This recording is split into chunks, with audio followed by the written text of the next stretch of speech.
Venezia è città d'acqua e sull'acqua o si voga o si va in vela. Come AIL Venezia siamo molto legati alle remiere, alle associazioni che portano in questa città avanti grandi tradizioni. Mai come quest'anno il cero alla Madonna della Salute aveva un profondissimo significato. Venezia in tutta la sua storia ha collegato una fortissima anima laica con una fortissima religiosità. Comunque non è il tema di questa sera. Quindi saluto tutti i qui presenti e soprattutto i collegati. Scusate, ma io forse, essendo quasi solo e il microfono igienizzato, possiamo farlo, avendo la bandiera AIL. Quindi tutti quelli anche collegati sul canale YouTube dell'Ateneo Veneto, ringrazio anche l'Ateneo Veneto per queste possibilità tecnologiche che ci forniscono e che consentono una audience molto molto più ampia che non qualunque invito o presenza di persona.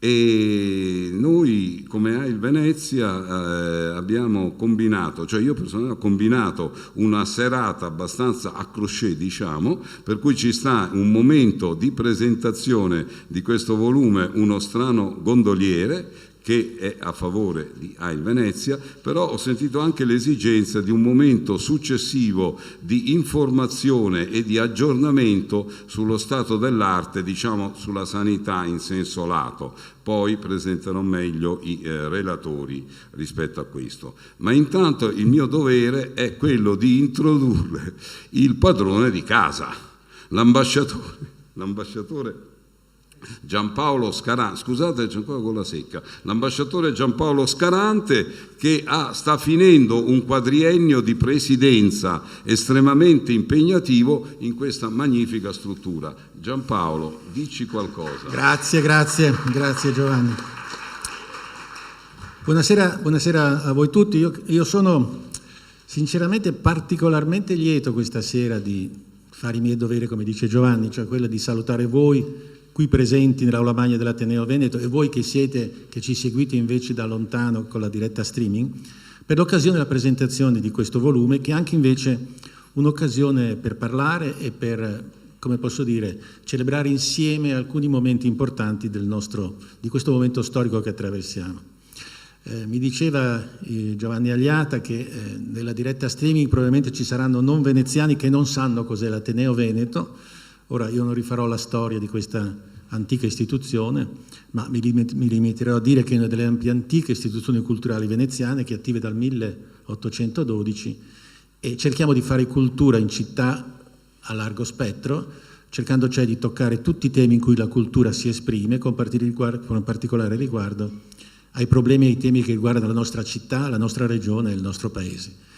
Abbiamo cercato e siamo orgogliosi di essere riusciti a farlo anche in questo difficile periodo, in questi difficili ultimi 2 anni circa, in cui ci è stato impedito la presenza, non siamo potuti avere la presenza, ma questa antica e paludata istituzione, vecchia di oltre 200 anni, ha saputo convertirsi al web, come vedete anche nella diretta di questa sera.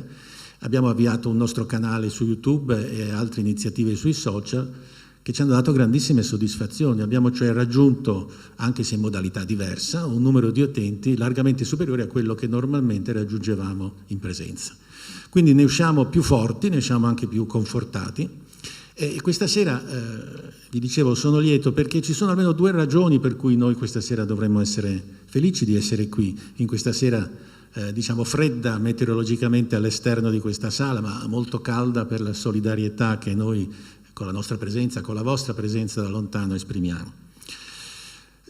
Saluto con questa occasione naturalmente chi ha promosso questa serata, ho parlato di Giovanni Agliata, ma anche saluto gli ospiti che sono presenti, ne citerò alcuno, dando poi un saluto collettivo a voi tutti. Sono lieto che l'assessore Simone Venturini sia qui questa sera, grazie per essere qui, e naturalmente il presidente dell'AIL che ci segue, credo, in via streaming, Sergio Amadori, e poi a tutti i conferenzieri che sono numerosi e che ci parleranno questa sera. Un grazie e un benvenuto in questa sala. Dicevo che ci sono almeno 2 ragioni per cui questa sera acquista un significato, io credo, particolare. La prima è che presentiamo un libro bellissimo che mi auguro abbia un grande successo, perché è a scopo benefico, è un libro davvero grazioso, davvero carino, che mi auguro incontri il vostro interesse. ma perché al tempo stesso parliamo di sanità e voi sapete che la sanità in senso largo, gli operatori del settore, dai medici agli infermieri, a tutti coloro che lavorano, agli amministrativi, sono una categoria di persone nel nostro Paese che da 2 anni sono sottoposti a uno sforzo terribile, una sfida terribile che stanno combattendo e spero vincendo contro questa pandemia.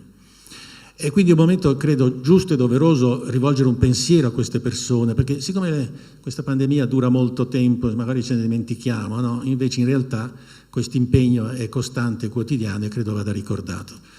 L'Ateneo Veneto è particolarmente sensibile a questo tema e qualcuno di voi ricorderà che l'anno scorso la chiusura dell'anno accademico di questa istituzione avvenne in assenza, cioè non in presenza di pubblico, ma in questa stessa sala con la ripresa televisiva, e la dedicammo al personale medico con la presenza del Presidente Leoni dell'Ordine dei Medici di Venezia. In quell'occasione demmo un ringraziamento collettivo a tutta questa grande categoria che si sta impegnando. Ecco, quest'oggi credo che lo rifacciamo, conoscendo anzi alcune realtà che ci verranno illustrate nel corso della serata, e quindi io sono sinceramente convinto che questa serata sotto questo profilo sia importante. Dire grazie a questa immensa categoria di persone che ci sta assistendo in questa sfida, ci sta proteggendo in questa sfida, credo sia un dovere. Non sappiamo quanto durerà questa sfida, certamente io personalmente non avrei mai immaginato che fosse così lunga, ve lo dico sinceramente. Uno scrittore, un giornalista, un saggista, Antonio Scurati, che avremo ospite qui domenica prossima a chiudere l'anno accademico dell'Ateneo, ha scritto un articolo che ha suscitato parecchie riflessioni dicendo e se non finisse mai. Ecco, io spero che invece finirà grazie proprio a queste persone che noi stasera ricordiamo e verso le quali esprimiamo il nostro ringraziamento. Ma poi la seconda ragione, vi dicevo che questa serata la sento particolarmente intensa, è che è una serata che noi dedichiamo all'AIL, cioè a sfide di solidarietà, cioè è in qualche modo a fianco del personale medico che noi ringraziamo questa sera, tutto il personale medico di tutta Italia in tutte le sue espressioni. Noi oggi ringraziamo anche quel mondo dell'associazionismo che in Italia è così straordinariamente forte, che ci porta anche quello delle grandissime soddisfazioni. Io guardate, nella mia precedente carriera ero diplomatico, ho girato molto il mondo e sono stato anche in paesi molto difficili, nei Balcani, nell'Asia centrale, in Africa. Ecco, io vi dico la verità, in tutte quelle realtà c'era sempre il mondo dell'associazionismo italiano che era presente con qualcuno. E spesso del Veneto. E mi ricordo che nei Balcani spessissimo ho incontrato veneziani, padovani, trevigiani che esprimevano la loro solidarietà recandosi lì. Quindi questa sera il nostro tributo che noi diamo al mondo della sanità, a tutti coloro che lottano contro questa terribile sfida, e al mondo dell'associazionismo italiano, che è una realtà straordinaria, che noi molto spesso non conosciamo compiutamente o sottovalutiamo. Ecco, io dico, questa sera noi stiamo rendendo un tributo a 2 eccellenze del nostro Paese, a 2 parti che sono le parti migliori del nostro Paese, di cui noi siamo fieri e orgogliosi che questa sera in qualche modo simbolicamente siano qui presenti. Grazie a voi tutti, grazie anche per il libro che acquisterete, credo in numero di copie straordinariamente importante. Buonasera a tutti, benvenuti ancora e buona visione a chi ci segue da lontano.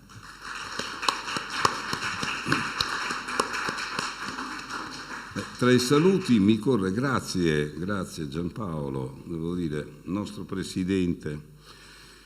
Siamo soddisfatti di aver avuto un Presidente di questo genere nel quadriennio dell'Ateneo Veneto, sinceramente, perché abbiamo retto botta, come tante delle altre realtà che sono presenti questa sera, peraltro. Io devo portare un saluto di Edgardo Contato, il quale fino a poche ore fa pensava di poter venire, poi mi ha telefonato dicendo: Giovanni, scusa, mi dispiace perché siamo convocati dall'azienda Zero a Padova, una riunione operativa per... Ne sai qualcosa anche tu? Sì, una riunione operativa perché visto il crescere dei contagi, eccetera, naturalmente tutte le strutture ospedaliere e del territorio devono attrezzarsi. Quindi è lì e non può essere qui né collegarsi direttamente. Mi ha detto però molto fiero che avremo a disposizione nel territorio della USTRE 6.400 possibilità di vaccinazione a partire, non ho capito se già da questo fine settimana o da lunedì prossimo, e quindi incrementando moltissimo la disponibilità si augurano ci auguriamo forse tutti, di riuscire ad andare avanti per riuscire a debellare per l'appunto questa pandemia. Il fatto delle vaccinazioni continua ad essere considerato una carta fondamentale. Mi diceva anche Edgardo che naturalmente ci può essere il rischio del rallentamento delle attività ordinarie, perché nel momento in cui crescono i casi di Covid sia per i ricoveri sia nelle terapie intensive eccetera, evidentemente qualche squilibrio sulla struttura sanitaria è pressoché inevitabile, ma si stanno attivando molto. Abbiamo visto che il Veneto è stato un esempio sia dal punto di vista, ahimè, dei molti caduti, diciamo così, ma anche da un punto di vista dell'efficienza del sistema sanitario del Veneto, per cui continuate e vediamo quindi di andare avanti. La terza dose, diceva, gli incerti che ancora non avessero fatto neanche la prima, peraltro, e soprattutto io metto un attimino un inciso, perché forse poi meglio di me lo dirà il dottor Bassano, ma noi lavorando in ematologia per noi è un fatto cruciale. Pazienti immunodepressi, situazioni di gravissimo rischio, noi come volontari siamo stati praticamente, anche altre associazioni, estromessi giustamente dagli ospedali, perché c'è stato il momento in cui evidentemente non solo i parenti e gli altri, ma neanche i volontari in appoggio alle strutture ospedaliere potevano entrare. Questa è stata una garanzia, diciamo, ulteriore, e adesso stiamo ripartendo. Questa manifestazione di stasera è un importante segno di ripartenza. Quindi abbiamo visto il filmato del Cero alla Madonna Votiva, ho qui presente Cristiana e Roberto Aleprotti del gruppo Artigiani che insomma, materialmente portavano il cero e col quale abbiamo un'ottima collaborazione come AIL Venezia, dalla lunga gondola Penelope bianca che avete visto col marchio dell'AIL, su cui insomma più o meno vengono tutti a rotazione. Stavolta c'era il Cero, l'anno scorso c'era Gigi Brugnaro e Giovanni Giusto per la regata della rinascita e così via. Quindi a noi fa molto piacere come AIL di essere presenti nei momenti importanti. Quindi un saluto a Edgardo Contato, vincete la vostra battaglia, e abbiamo già evocato presente, lo ringrazio tantissimo, Simone Venturini, che è l'assessore al sociale del Comune di Venezia. Il sociale c'è una marea di deleghe al suo interno naturalmente, quindi vediamo Simone una amicizia non dico di lunga data perché però insomma lunghetta.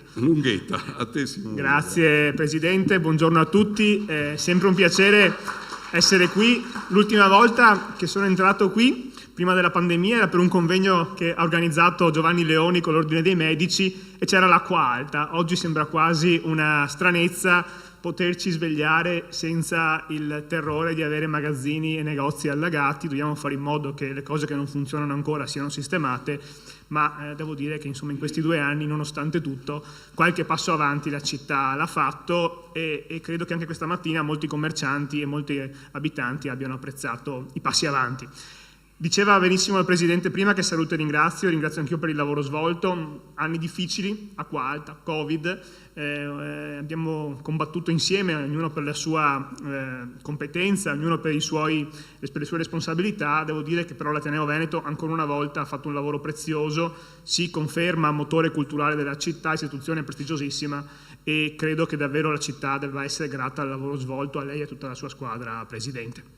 Io ringrazio Giovanni per 3 motivi. Il primo perché ci ha rimesso insieme, ha messo insieme vari pezzi della città che sembrano anche un po' strani, un autore di libri di favole, il mondo della sanità e il mondo della cultura al tavolo a dialogare, davanti a delle scadenze importanti. La scadenza principale è la terza dose, faceva bene a ricordarlo. Io l'ho prenotata oggi, la mia, e la farò a gennaio. Molti di voi l'hanno già fatta, alcuni la prenoteranno nei prossimi giorni, però è importante perché senza vaccino non saremo qui oggi, saremo ancora in streaming, chiusi in casa con un lockdown, quindi è importante e bene ha fatto il Presidente a ricordarlo. Scadenze importanti anche in termini proprio legati alla sanità ospedaliera. L'ingegner Fattori è a capo di una squadra importante in regione e ha sul tavolo parecchi fascicoli molto impegnativi per decine di milioni, centinaia di milioni di euro di investimenti che da qui ai prossimi mesi dovranno essere portati a termine in tempi record in Veneto. Penso che mai la nostra regione ha visto così tanti investimenti in sanità in tempi così compressi, quindi a lui e alla sua squadra arrivino i miei migliori auguri di buon lavoro, sapendo che parte importante di questi finanziamenti poi stanno arrivando o arriveranno anche in Comune di Venezia, sia nella parte di terra ma soprattutto nella parte d'acqua. L'ospedale civile di Venezia sarà destinatario di molti interventi per decine di milioni di euro di investimenti, e questo deve farci tirare un fiato dal punto di vista della preoccupazione di un ridimensionamento dell'ospedale civile che non c'è, e anzi gli investimenti che stanno arrivando dimostrano invece una forte volontà di investire e di restarci. Vedo 2 medici in prima fila, 3 anzi, che so quanto sono legati e quanto giustamente in questi anni hanno combattuto perché si arrivasse a questo punto. Ci siamo arrivati. Quindi davvero, ingegnere Fattori, gli arrivino i nostri migliori auguri di buon lavoro e la massima collaborazione del Comune di Venezia. Terzo e ultimo, siamo in un momento anche di ripartenza della città, anzi adesso siamo in un momento di risosta, un attimino, però ecco, è bene ricordare come e in che modo la città ha reagito a 2 importanti sberle che ha preso, l'Acqua Granda e il Covid. Una città che si è rimessa subito in moto, che ha saputo rimboccarsi le maniche, ha cancellato le ferite dell'acqua alta nel giro di qualche mese, mancano gli ultimi lavori in qualche riva, in qualche fondamenta, però ecco, lo spirito della città si è visto e ciò dimostra che la città è viva, ha voglia di vivere, ha voglia di far parlare di sé e vuole essere al centro del panorama internazionale attraverso i suoi eventi che quest'anno la città ha ospitato. Il prossimo anno sarà ancora una volta un anno di ripartenza e di rilancio, dalla Biennale a tutti gli altri eventi, e su questo servono tutte le energie della città, dal mondo del volontariato, che non finirò mai di ringraziare per il lavoro svolto, al mondo della cultura, quanto è importante ribadire il ruolo delle istituzioni culturali in città, ma il ruolo di ogni servizio cittadino, e tra questi servizi principali c'è ovviamente la sanità. Venezia non sarebbe una città senza un ospedale, un distretto e un appunto sistema sanitario all'altezza, e grazie alle persone che lavorano ogni giorno in corsia e grazie alle persone che lavorano per tenere in piedi le strutture, ecco, questo oggi è ancora possibile. In bocca al lupo e buon lavoro a tutti. Grazie. Grazie Simone, continuiamo così. Allora, io volevo ringraziare a stralcio, non so se sia ancora qui, il Presidente della Rotary Venezia, l'ammiraglio Cristiano Patrese, che tra l'altro ha uno dei service per Rai Venezia e quindi anche mi corre, diciamo così, il dovere, oltre a una partecipazione assidua in questa benemerita organizzazione. Ma è stato testé evocato Giovanni Leoni, che vedo qui presente in prima fila. Lui, oltre che essere presidente dell'Ordine dei Medici della provincia di Venezia, e vicepresidente nazionale, quindi una battaglia continua. Ti vediamo spesso nelle interviste, ti leggiamo spesso e devo dire eravamo anche insieme, anche con Simone Venturini e Lele Protti, al corteo del cielo. Anche tu eri su una gondola, se non ricordo. Certamente. A te Giovanni. Sì, buonasera a tutti, permettetevi un saluto e un ringraziamento agli amici presidenti che sono qui, a Giovanni Aliate e a Giampaolo Scarante, che sembra piacere ritrovarsi tra persone che sono particolarmente votate all'impegno sociale nelle varie forme che questo si presenta, e anche naturalmente all'assessore Simone Venturini, che è un recordman, diciamo, di quelle attività per tutta quanta la sua città. Leggevo oggi i giornali e non avevo delle notizie molto positive. Siamo al record in Italia come Veneto con 2300 positivi oggi in più, e leggevo anche che i positivi tra i bambini nell'età pediatrica sono triplicati, sono in media 100 nuovi positivi per 100.000 casi. E la settimana scorsa erano un terzo, siamo passati da 100 a 300 per quanto riguarda il tasso per 100.000 casi dei bambini, in media in tutte quante le classi di età. Ciò vuol dire che da una parte bisognerà sicuramente accelerare per quanto riguarda la vaccinazione in età pediatrica, perché anche quelle classi di età sono fonte importante di contagio, e accelerare anche per quelle che sono sicuramente le terze dosi, al netto di quelli che sono poi i 7 milioni, qui sono fortunatamente un po' meno in Italia, di quelli che non sono vaccinati. C'era un bel sondaggio oggi in cui si diceva perché siamo tornati in questa situazione e 7 su 10 dei cittadini del nord-est erano d'accordo sul fatto che la problematica era coloro che non rispettano le regole, che non si sono vaccinati, e la scienza ci dice che sono portatori di un maggior tasso di virus e di contagio, perché gli anticorpi presenti in soggetti vaccinati neutralizzano immediatamente quelli che sono i virus e quindi diminuiscono anche quello che è il tasso dei cosiddetti portatori sani, mentre in altre parti la gente si contagia e diffonde il virus che, come abbiamo visto, ha una contagiosità maggiore, sto parlando solo della Delta e non di altre varianti che neanche citerò, rispetto a quelle precedenti. E così, dopo un momento in cui pensavamo di esserne tutti fuori, dove abbiamo ricominciato a fare tutta quanta un'attività normale, al netto delle mascherine e del Green Pass, siamo rimpiombati all'inizio dell'inverno in questa situazione. E io sono molto vicino a tutti quanti i miei colleghi che lavorano nelle intensive, nelle subintensive, nei pronti soccorsi, perché so che stanno un'altra volta riconvertendo i posti per quanto riguarda le medicine e le pneumologie in posti di subintensiva. Che cosa vuol dire? Vuol dire che per assistere i pazienti servono dei respiratori speciali, che non sono quelli da rianimazione, che però sono comunque dei ventilatori che necessitano di un'assistenza particolare. E tutti quanti i pazienti che finiscono in questi reparti non hanno l'assistenza della rianimazione, hanno l'assistenza del personale delle medicine normali, che si fa in 4, perché il personale della subintensiva dovrebbe essere molto più numeroso. Eppure li assistono lo stesso e raddoppiano anche i turni, perché si rendono conto, soprattutto le mediche, che la problematica è che non ci si può cambiare continuamente con gli scafandri che abbiamo imparato a vedere per assistere i pazienti normali e i pazienti respiratori. Ma oggi è la giornata anche delle leucemie, perché dobbiamo anche ricordarci tutte quante le altre patologie, perché siamo completamente sommersi dai dati del Covid, ma tutte quante le patologie galoppano e tutti quanti i pazienti continuano ad ammalarsi di non essere assistiti. Avevamo pianificato quello che è il recupero delle prestazioni che dovevamo dare, l'avanzo di milioni di prestazioni e migliaia qui in qua del Veneto, perché nel frattempo le altre patologie corrono. E quindi io auspico che ci sia un'inversione di tendenza per quanto riguarda la terza dose, ma anche la prima e la seconda, per riuscire a completare la campagna vaccinale, perché vorrei avere delle prospettive. Io francamente della pandemia mi sono proprio stufato, sono 2 anni che ci siamo dentro e vorrei voltare pagina e andare da un'altra parte. Una grande speranza c'è dall'Europa col PNRR, con la parte strutturale, che ascolterò molto ben volentieri, perché è un'occasione unica da questo punto. Naturalmente come rappresentante dei medici però la mia preoccupazione, il ministro Speranza ha impegnato 2 miliardi in più ogni anno nei prossimi anni per le spese per il Servizio Sanitario Nazionale, per il personale, perché sappiamo tutti che il PNRR non prevede investimenti per il personale, è un investimento strutturale. Grazie a voi e ascolterò volentieri i lavori. Grazie Giovanni. Incisivo come al solito.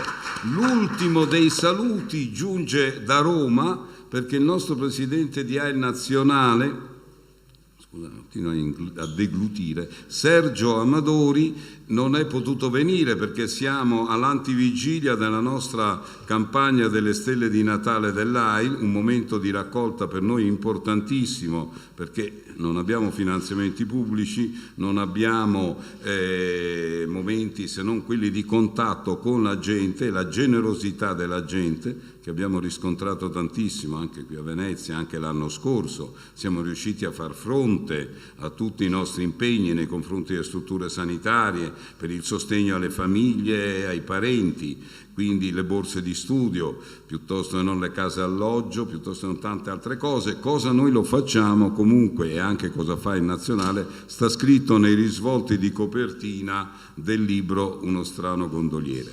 Quindi io manderei l'intervento di Sergio Amadori da Roma, che anche lui appunto è molto partecipe, molto coinvolto in questa vicenda evidentemente. Buongiorno a tutti, con grande piacere partecipo a questo primo evento organizzato da AIL Venezia in questi giorni.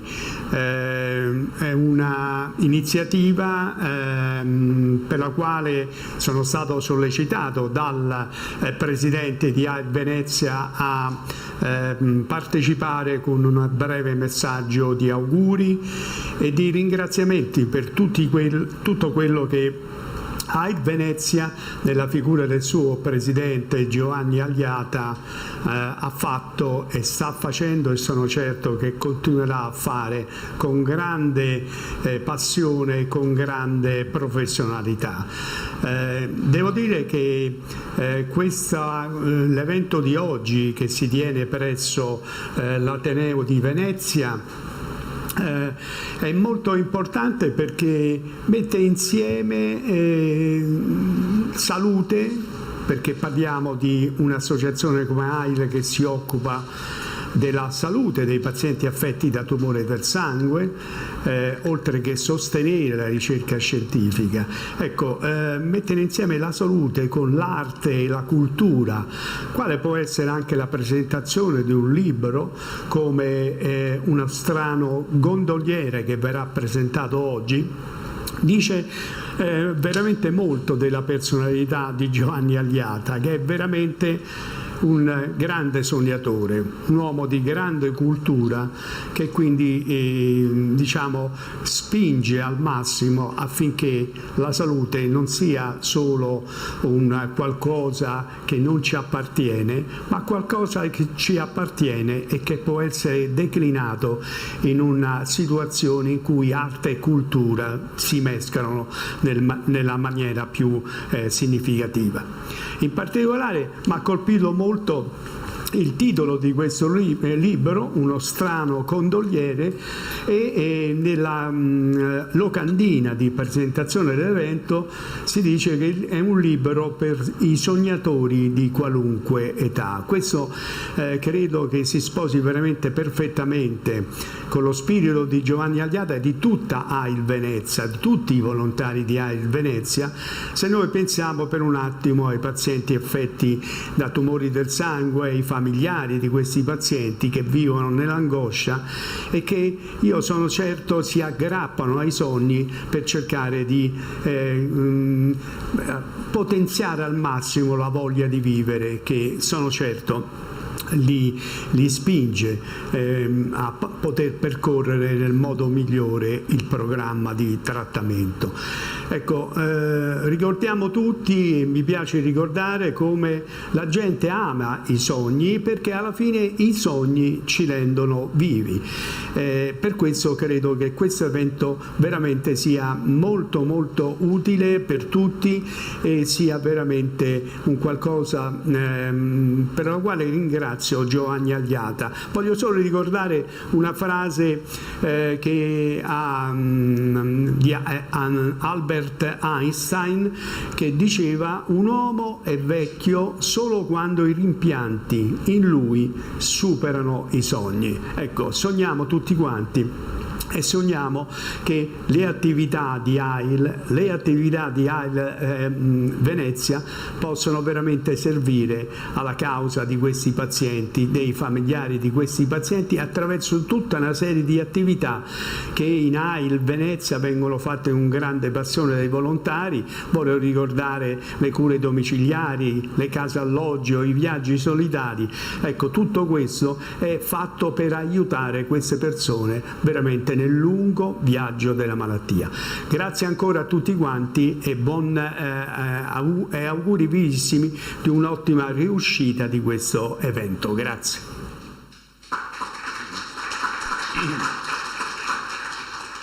Grazie Sergio, poi facciamo finta di non aver sentito ma c'è un retroscena a proposito del fatto, diciamo così, di famiglia, perché in realtà AIL fu fondata nel 1969, quindi abbiamo festeggiato poco più dei 50 anni di vita, proprio in un ambiente a Roma, perché Roma era il centro, diciamo, della nazione, su ispirazione di un altro Albert, citava Einstein, di Albert Sabin, che aveva appena inventato il vaccino orale contro la poliomelite, che rivoluzionò la situazione rispetto a questa malattia. In effetti era molto più facile da dare, era la zolletta di zuccherino, eccetera. E a parte io sono rotariano, quindi sono coinvolto in questa iniziativa dell'End Polio Now. In tanti anni, col vaccino Sabin, si è in effetti riusciti quasi ad eradicare la poliomelite da tutto il mondo, come in fondo è stato eliminato il vaiolo, è stato eliminato non del tutto la peste, perché ogni tanto c'è qualche... Però quando una malattia, un virus è eliminato, non occorre neanche più vaccinarsi, evidentemente. C'eravamo quasi arrivati con la polio e purtroppo per alcuni fatti contingenti, soprattutto Afghanistan e Pakistan e un paio di casi anche nell'Africa subsahariana, non si è riusciti a estinguerla del tutto. Questo significa che bisogna continuare, ahimè, anche lì a vaccinare, soprattutto nelle zone maggiormente a rischio. Quindi Albert Sabin, la sua memoria, la costituzione di AIL nazionale con tanti, molti, oltre, vabbè, l'Italia bene, quella serviva un po' anche per i soldi, ma il fatto importante è stato costituire un'associazione. Lui aveva detto: fate un'associazione contro le leucemie, perché i tumori del sangue sono la frontiera più promettente per combattere contro tutti i tipi di tumore, e quindi andate avanti proprio. AIL è andata avanti, 50 anni di vita, siamo abbastanza fieri di dire che l'ematologia italiana, che è una delle prime del mondo, con Renato le stavamo contando, ci sono gli Stati Uniti, c'è la Germania, forse neanche l'Inghilterra, però l'Italia, ecco, tra i primi 3-4 del mondo, anche grazie ad AIL. La soddisfazione ovviamente è grandissima. Quindi aver fatto questo, ma perché è anche successo questo, anticipo forse un attimo, è stata costituita a Roma coordinando e legando gli ematologi di tutta Italia. Nell'atto costitutivo, andando a vedere, c'era Torino, c'era Genova, c'era Milano, c'era Napoli, Roma ovviamente, non ancora Venezia, perché la divisione di ematologia di Venezia è nata contestualmente all'AIL Venezia nel 94, quindi noi abbiamo fatto 25 anni e poco più di AIL Venezia. Però il discorso della rete è un discorso sostanziale. In particolare ci sono casi, adesso mi giù le notizie, ogni tanto qualcuno è colpito, dice: oddio, quello c'ha la leucemia, è stato ricoverato, che sta succedendo, eccetera. La soddisfazione che possa essere ben curato in qualunque parte d'Italia, perché esiste una rete di questo tipo, e poi pari al fatto che continuamente ci sono miglioramenti nelle terapie, nelle prognosi e il resto. Quindi il mio messaggio che vi devo far avere, anche perché sono stato richiesto anche di questo, in certi casi difficili come possono essere le leucemie, per le quali l'unico strumento di cura è sostanzialmente il trapianto di midollo, l'invito a tutti quanti di, da un lato, donare sangue. Il sangue è insostituibile, quindi non ci può essere sangue di sintesi, ci vuole il sangue dell'uomo. Le sacche, e delle donne ovviamente, le sacche di sangue non sono sostituibili. Ci sono stati gravi problemi ovviamente con la pandemia, anche su quel fronte lì. Dopodiché anche la tipizzazione del midollo, questo spezzo una lancia in favore di questo settore, perché ci sono dei registri nazionali che mondiali, che consentono di andare a cercare il donatore più strettamente compatibile con il paziente su milioni e milioni e milioni di cose. Noi per esempio paghiamo qui a Venezia il centro trapianti dell'ospedale dell'Angelo, che adesso vediamo, che stavamo contando quanti letti mancano ancora alla ripresa integrale di questo. I trapianti di midollo quindi sono fondamentali, bisogna tipizzare il midollo, un invito a tutti quanti a farlo, in modo da riuscire ad andare avanti con queste terapie. Comunque non voglio invadere il campo altrui, perché io non sono certo medico. E allora, girando pagina rispetto all'AIL, ripeto, dentro al libro c'è sia di AIL nazionale, perché Amadori, parlava di AIL Venezia, ma tenete conto che a Roma il 50° di AIL nazionale ha significato una grande mostra all'aeroporto Fiumicino Leonardo da Vinci, ha significato una visita al Papa nella sala Nervi, l'Aula Paolo VI in Vaticano, ha significato un ennesimo incontro del Presidente della Repubblica in occasione della giornata nazionale contro le leucemie del 21 di giugno, e quindi AIL è una tra quelle, assieme a AIRC, ricerca sul cancro, delle associazioni in sostanza in Italia più potenti. Quindi AIL ringrazia, e passiamo ai protagonisti della serata, che vedo nella penombra vagamente. Allora, due sono miei compagni di scuola, eravamo sui banchi a Marcantonio Colonna negli anni, praticamente dai primi anni 60 fino alla fine degli anni 60. Marcantonio Colonna, scuola non di preti, ma di fratelli cristiani di Orlando, comunque, e in cui, non so, io ce lo ricordo solo che era quello che era il 68, esplodeva fuori nei licei esterni tipo il Magnani, Giulio Cesare e altri che stavano intorno. Noi lì eravamo in un'oasi nella quale siamo rimasti un po' isolati, però dopo abbiamo recuperato ampiamente. Questo posso dirlo anche a nome di Carlo Bazzan, sorgi e vieni qua, editore della casa editrice Segni d'autore, nonché libraio. Quindi, come facevamo negli anni università, anche noi le cooperative editori e librai. Quindi uno è Carlo Bazzan, il secondo è l'autore del testo dello strano regatante, no, gondoliere, Stefano Zingone, che vestiva tutta Roma, no, veste tuttora tutta Roma, vabbè. Quindi, dopodiché c'è uno che non è stato nostro compagno di scuola, dall'altra parte, e viene da Trieste. Anche qui abbiamo le biografie sua, soprattutto mettiti al lato, guarda, meno se siamo un po' lontani è meglio. No, l'importante è lasciare a Luca Vergerio la possibilità vicino al computer in modo che possa manovrare le slides. Quindi Carletto, mettiti allora di qua, che tanto si imprimo le slides, che sono gli acquerelli che illustrano questo libro, che hanno riscontro dei consensi assolutamente unanimi. Quindi, Carlo, dici qualcosa. No, nel senso, voglio dire, cosa significa fare l'editore e il libraio oggi in Italia? Cioè, tu giri per tutta Italia come un pazzo seguendo tutte le fiere di fumetti e di illustrazioni, eccetera, quindi ogni tanto si riesce a sentire, ma c'è anche questa bellissima libreria a Roma, ampia, e quindi così. Beh, è anche come è nato. Te editore, che vuol dire fare un libro di sto genere? Nel quadro italiano che fare l'editore... Non è facile. Non è facile. Beh, prima di intervenire comunque voglio anche io ringraziare Giovanni e il Presidente dell'Ateneo Veneto per questa opportunità e questo evento effettivamente importante. Io e mia moglie ci tenevamo a venire, noi abitiamo a Roma e non potevamo mancare.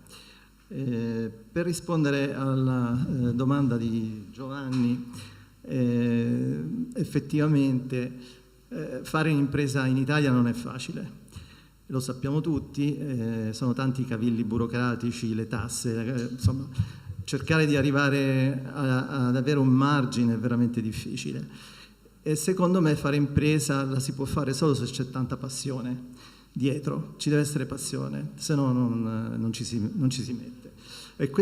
Perché è nata questa passione in me? È una passione, anzi vi dico, vi dovrei trasportare e fare un viaggio nel tempo andando indietro di 60 anni, a cavallo fra la fine degli anni 50 e gli inizi degli anni 60.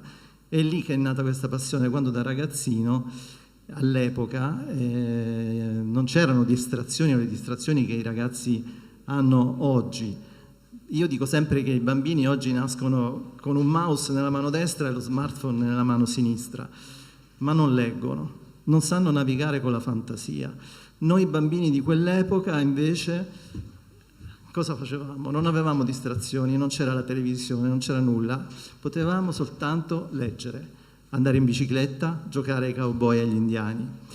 Queste letture giovanili mi hanno accompagnato poi per tutta la vita, quindi io sono cresciuto a pane, burro e zucchero, a merenda, perché all'epoca i bambini mangiavano pane, burro e zucchero, libri illustrati, cosiddetti per ragazzi, che poi in realtà è un nome, un appellativo sbagliato, perché in realtà non erano libri per ragazzi, perché parliamo di libri scritti agli inizi dell'Ottocento, alla fine dell'Ottocento. Parliamo di autori come Emilio Salgari, James Fenimore Cooper, quindi tutto il ciclo dell'Ultimo dei Mohicani, Stevenson, L'Isola del Tesoro, Walter Scott, Ivanhoe.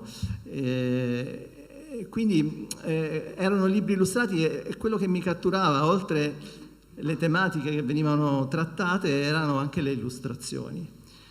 E scoprì così poi da adulto, grazie ai libri della professoressa Paola Pallottino di storia del costume all'Università di Bologna, che le illustrazioni di questi autori, che contestualizzavano il testo e ti facevano sognare, in realtà erano opere di grandi illustratori italiani, di pittori che venivano prestati al mondo dell'illustrazione e i cui originali oggi si trovano nei musei o negli archivi delle case editrici, come per esempio la Bempora De Giunti Marzocco di Firenze, o per esempio, se vi capita di andare a Torino, al Museo Marchesi di Barolo, al Museo dell'Infanzia, ci sono delle sale tutte dedicate a questi illustratori del mondo salgariano.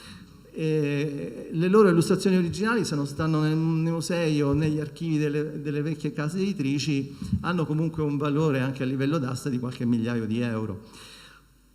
Insieme a questi libri illustrati sono cresciuto con i fumetti, perché il salto era breve dal libro illustrato passare poi alle letture del fumetto, no? Perché si compenetravano testo e disegno. E non mi ha mai abbandonato questa passione, anzi è stata un rifugio per me anche nei momenti difficili attraversati nel corso della mia vita lavorativa. E dopo, arrivato ai 50 anni, secondo me ci si gira indietro e ci si domanda: ma vabbè, ma tu che hai fatto fino ad ora? Che cosa hai combinato di buono? Ok, ti sei sposato, per carità, benissimo. Hai fatto 2 figli, va bene. Hai fatto carriera, benissimo. Però poi alla fine che hai combinato? E da lì mi è nata la voglia di tirar fuori, no, tutta questa esperienza e passione e sogni vissuti per tutto questo lungo periodo e far nascere una casa editrice. In questo devo dire che è stata bravissima mia moglie, che mi ha supportato nella mia pazzia fin dall'inizio. È stata veramente brava, perché senza di lei non ci sarei sicuramente riuscito. E così la mia casa editrice è specializzata infatti in fumetto d'autore, in libri illustrati per bambini o saggi illustrati. Ho finito. Vi ringrazio. Voglio anche dire grazie Carlo, ma anche ti devo ringraziare perché questa tiratura, come è scritto, del libro, il ricavo della vendita, il prezzo di copertina è 15 euro, va interamente ad AIL Venezia, quindi devo ringraziarti per questa generosità di editore stretto dai bilanci, quindi grazie anche di questo. Va bene, passiamo al meglio della classe, che è Stefano Zingone. Lui ha scritto, come ti è saltato in testa di scrivere sta roba su Venezia? Allora, buonasera a tutti, grazie Giovanni per essere qua, per avermi invitato a questa manifestazione così importante e un po' imbarazzante, perché dopo tanta cultura e scienza, parlare di qualche cosa che tutto sommato così comporta un ambito, diciamo, che è un'altra storia, diciamo che è anche un pochino imbarazzante. Quello che mi ha spinto a scriverla è riscoprire un po', diciamo, quello che in fondo credo sia nell'animo di tutti, anche della nostra età. Io credo, per quanto riguarda me e gli amici, ma forse anche te Giovanni, che il ragazzo dentro di noi non sia mai morto. Ogni volta che ci vediamo noi ci vediamo molto poco in realtà, saranno appena 50 anni. Abbiamo una ricca chat in compenso. Sì, ma su questa non menzioniamo la chat, che è una cosa imbarazzante. Ci vediamo poco. Ci vediamo poco.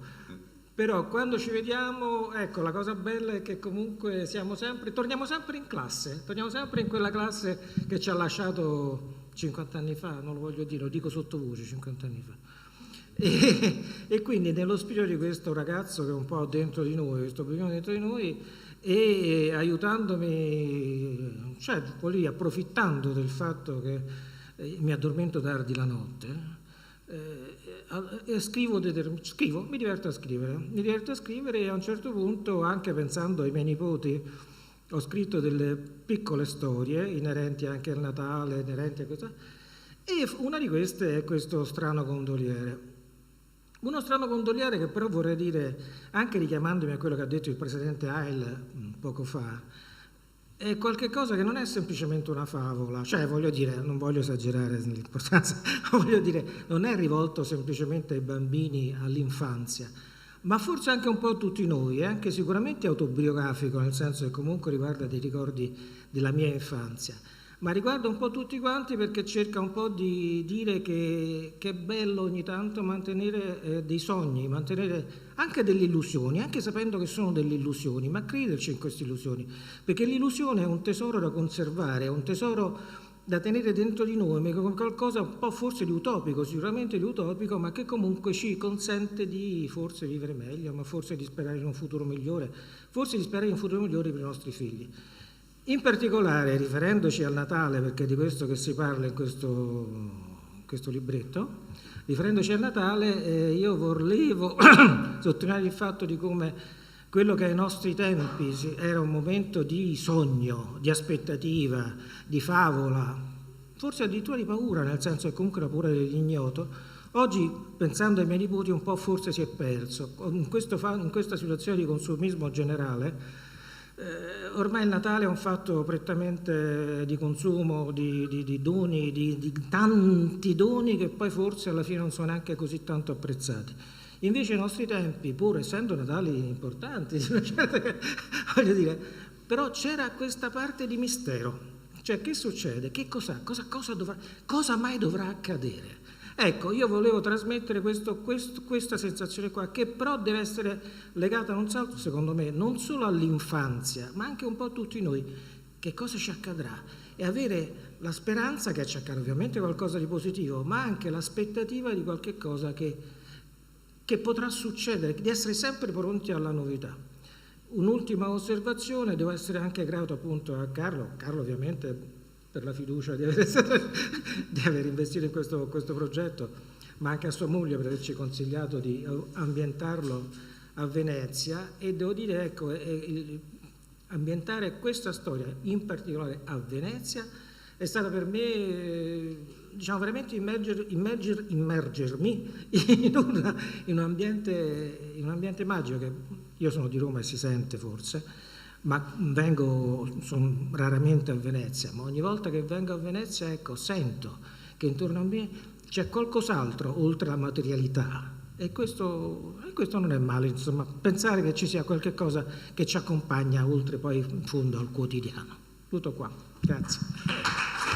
Caro Stefano, in effetti, caro Stefano, no, stavo guardando perché i compagnucci intervengono da varie parti d'Italia. No, non dire commenti, però. Non dico commenti sui commenti, ma ci sta quello in Brasile, gli altri negli Stati Uniti. No, era una classe di sostanza, oserei dire, non per me che mi sono perso in giro su varie strade, ma per qualcuno invece che ha fatto l'imprenditore in maniera seria.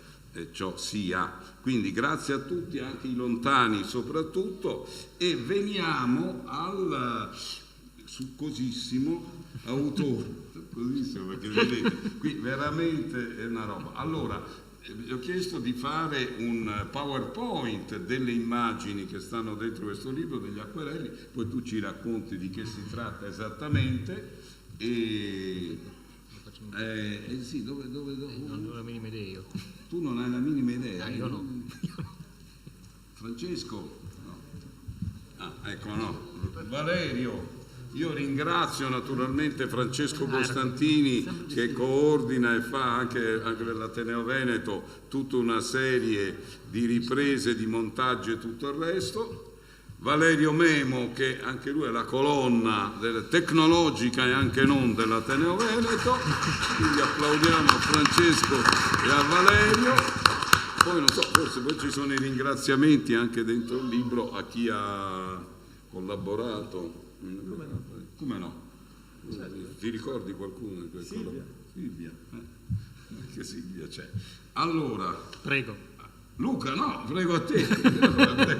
E fammi una domanda, se no non so da dove iniziare. No, guarda, io... Come fatti la domanda? Qui abbiamo la silhouette di questo personaggio. San Gondoliere cominciamo allora. Cosa ti ha ispirato? Ma tu, scusa, io ho detto che sei a Trieste, tu effettivamente... Io sono nativo di Trieste, però abito a Gorizia. Vabbè, insomma... E vedi, lui Bisiacchi.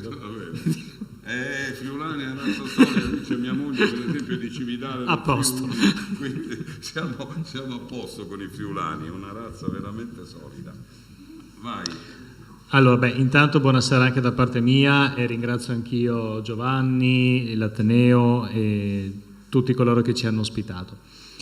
Da parte mia quello che posso dire è come è nato questo progetto. Carlo mi ha contattato dicendomi: c'è questo mio amico che ha scritto questa storia, hai piacere di provare a illustrarla tu?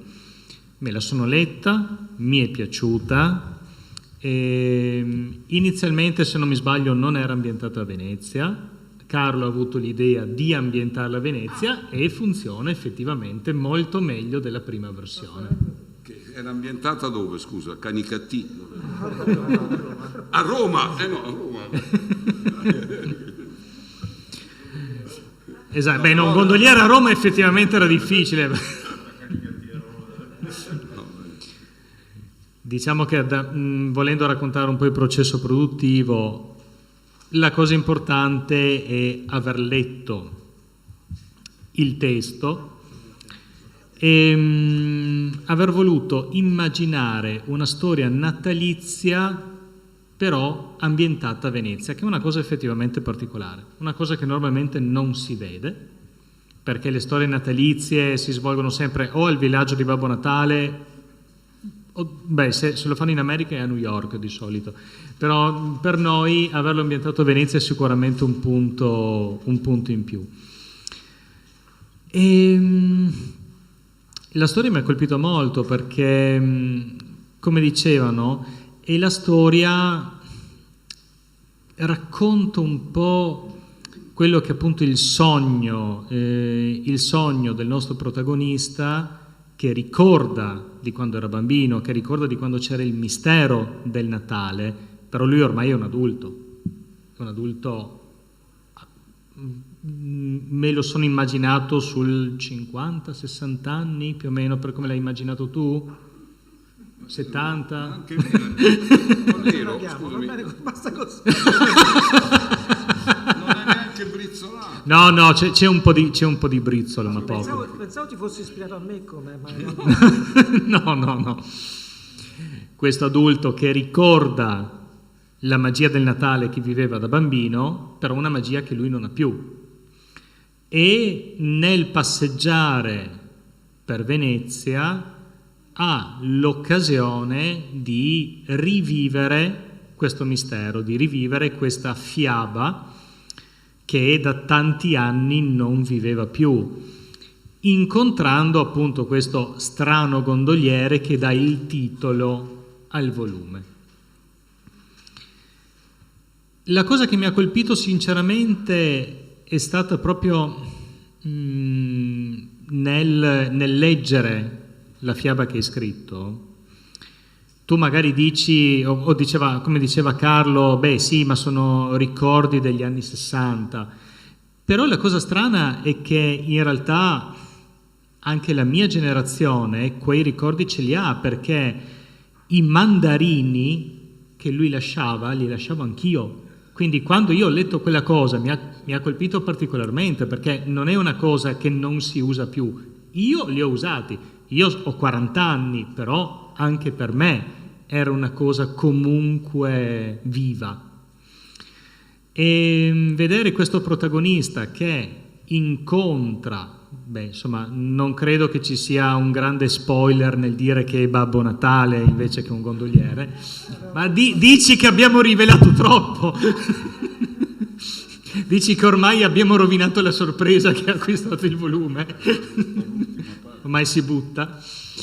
Beh, diciamo che secondo me è una storia molto delicata, una storia sicuramente poetica, delicata e originale, perché vedere un Babbo Natale seduto a Venezia a mangiarsi i peocci è effettivamente una cosa che non mi era mai capitato di illustrare, di questo posso ringraziare Carlo. Anche per me, io concludo qua, se nessuno mi fa qualche domanda. Nessuna domanda, fantastico. No, anche andiamo lungo sul corpo. Ma la densità, quindi, così come il libro, anche i tuoi acquarelli sono in una cartella. Non è la cartella. La cartella è lì da Silvia. La cartella è lì da Silvia, sempre. Che ha girato tutte le copertine, quindi ringrazio perché abbiamo ricopertinato per AIL questa tiratura, ma poi il libro sta in giro in tutta Italia naturalmente, e quindi vabbè. Prossimo il Biondo Tevere, mi raccomando. Gli acquarelli sono, sempre per graziosa disponibilità del nostro autore, che se ne separa con difficoltà, però ha detto che, fatte salve i costi, diciamo così, vivi, anche una parte degli originali a favore di AIL Venezia, guarda caso, noi abbiamo un bilancio di soli 700.000 euro l'anno, per cui dobbiamo riuscire, con grandi difficoltà in queste raccolte delle stelle e delle uova, per cui ogni goccia del coso è molto molto benvenuta. E quindi chi volesse, adesso approfondiamo la tematica anche degli acquarelli. I libri sono autografati dagli autori, c'è ancora il crampo alla mano, mi diceva Stefano, e quindi vabbè, è un'occasione buona. Poi saranno nei banchetti anche di AIL Venezia in tutta la provincia, e va bene, quindi ci sono i libri e gli acquarelli in copia unica, però ovviamente sono quelli. Io già mi prenoto su San Giorgio perché il mio cuore batte da quella parte, nonostante il prezzo. Bene, ragazzi, avete detto tutto? Andiamo a cena? Ah no, scusa, perché poi c'è la parte essenziale. Potete, come si suol dire, accomodarvi.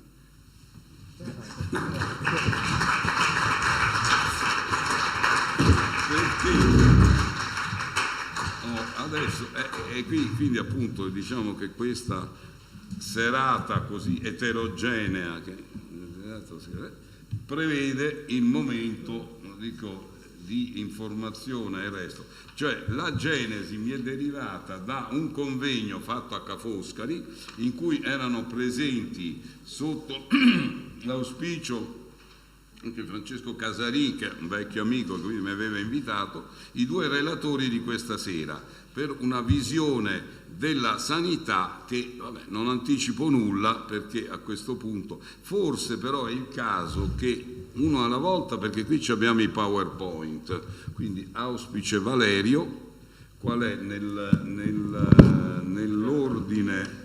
Allora,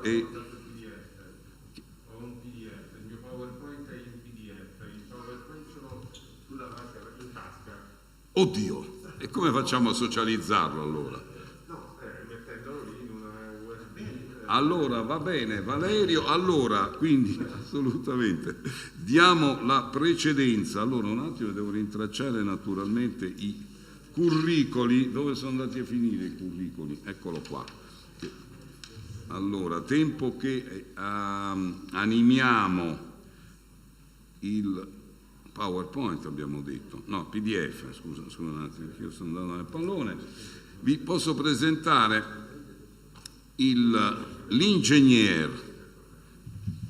Chi parla per primo allora? Non lo so, per me va benissimo, non lo so, perché io se seguiamo l'ordine che avevamo detto, lo avevamo messo lì, che Salvatore Russo, perché era il propositore e animatore dell'evento a Ca' Foscari, quindi se nulla in contrario vediamo Salvatore per primo. Tu mi hai mandato il tuo curriculum per mail, io ho sempre un problema. Allora, ecco la biografia: Salvatore Russo, laureato a Ca' Foscari, dove ha anche conseguito il dottorato in economia aziendale. Oggi è professore di economia aziendale sempre. Beh, però all'Università di Ca' Foscari, però, che come anche qualche altro docente come mia moglie insegna, nel senso che insegnate proprio, vale. Allora, master di secondo livello in economia e management della sanità, questo è il punto preminente. Dirige altresì il master di secondo livello di management del welfare. Ha numerose pubblicazioni a livello nazionale e internazionale e si occupa prevalentemente di ricerche nell'ambito della contabilità e della gestione dei servizi pubblici. Quindi un tema di assoluta attualità, direi, visto che qui stiamo discutendo di PNR, di budget della sanità, eccetera, eccetera, eccetera. Che dici? Inizia. Allora, tu dici, devi manovrarli da qua, lo deve. Ecco, allora ti siedi, il microfono è quasi vergine, sostituisci allora come da... Hai già sostituito? Se lui ha una nuova deve essere quella di adesso. No, non la chiavetta, dicevo il coprimicrofono, che qui oramai l'Ateneo è riuscito ad essere aperto, a fare varie iniziative proprio in un rigorosissimo rispetto della normativa anti-Covid e quindi, bene. Allora, io non volevo mostrare tutte le mie, ovviamente, ma questo ormai fortunatamente non tengo niente di scabroso, quindi si può. Allora, ok, facciamo così. Intanto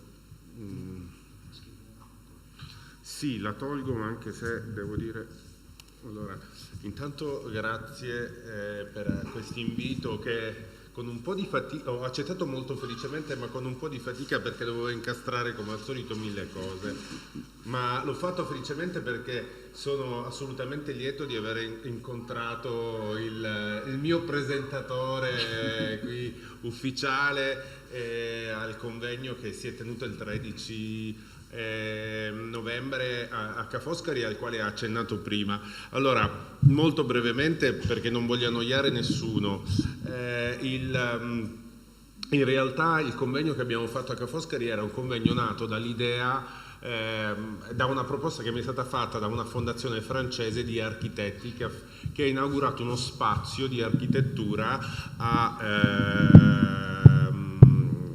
di progettazione architettonica in occasione della Biennale in via Garibaldi. La fondazione è la Fondazione AIA. Io una parte del mio dottorato l'ho fatta a Parigi, per cui parlo discretamente il francese, quindi ho avuto modo di dialogare con loro e mi hanno appunto invitato a tenere la prima volta per l'ouverture questa relazione. Dopodiché è piaciuto il mio intervento e mi hanno proposto di fare un convegno appositamente a Ca' Foscari.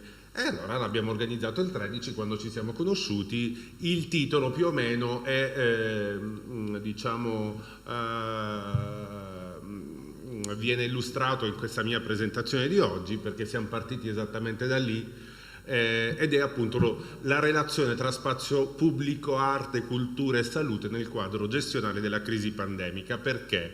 Perché in realtà siamo tutti quanti, come dire, io mi occupo di economia aziendale, appunto di bilanci, di management, di gestione, però siamo tutti quanti fortemente scossi credo... Un po' più vicino, perché sono Francesco. Non mi sento, solitamente la mia voce si sente. No, ma è il problema di quelli che stanno al di là e sono collegati a distanza. Io parlo allora assolutamente parlo in ecco. Allora sì, nasce assolutamente da quest'idea di mettere insieme la problematica che stiamo vivendo tutti come cittadini, come persone, e l'idea di cominciare a ripensare a un futuro possibile.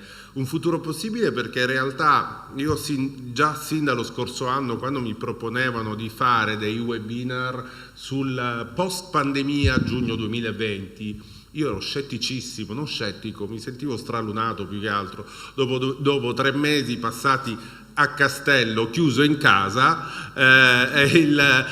non vedevo questo grande orizzonte, cioè si stavano aprendo degli spiragli, ma non ho mai pensato che fosse terminata lì, purtroppo, e quindi non ho mai pensato a questo posto. Allora ho detto: cominciamo a pensare oltre la pandemia, cominciamo a pensare a un qualcosa che prima o poi speriamo accada, cioè andremo fuori, ma non adesso, perché non siamo fuori, i tempi e questi 2 anni ce l'hanno dimostrato. E allora da questo io mi occupo appunto di management sanitario, e da questo è nata la contemplazione però di più tematiche, argomenti, cioè la coniugazione dell'arte, della cultura, dell'architettura rispetto alla salute.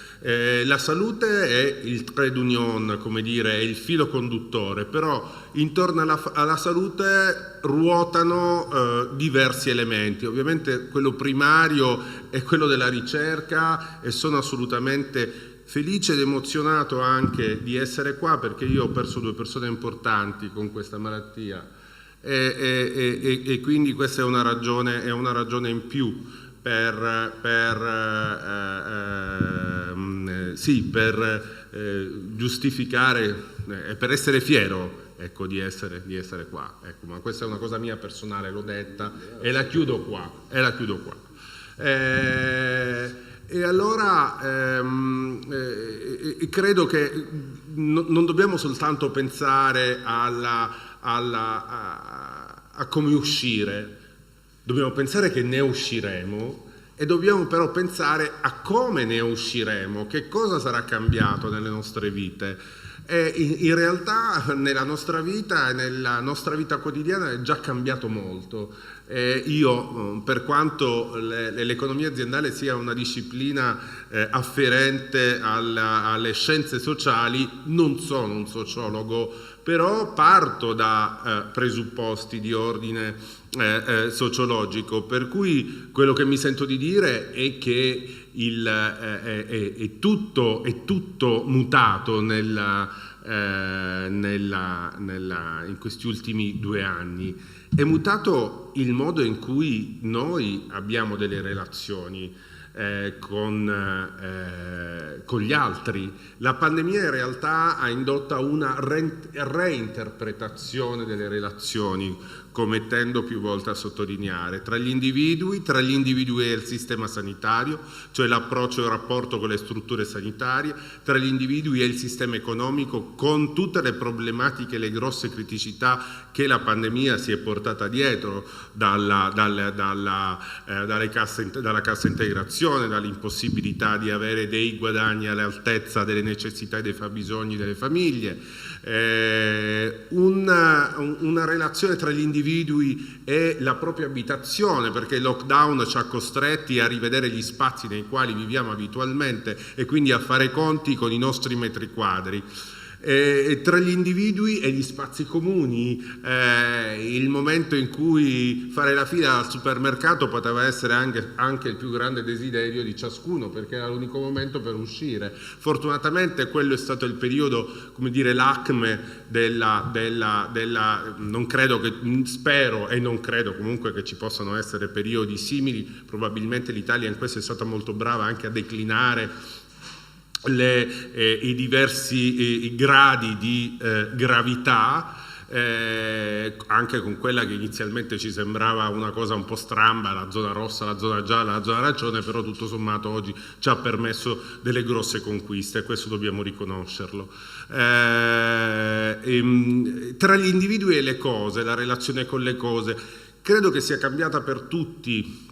Sicuramente parlo per esperienza personale, non voglio estenderla a tutti, non voglio avere questa presunzione, però si è cambiata un po' la scala di priorità nelle nostre vite rispetto a quello che osserviamo quotidianamente. Tra gli individui è il mondo digitale, abbiamo fatto i conti con i computer, la nostra realtà per chi lavora è spesso diventata il computer, il nostro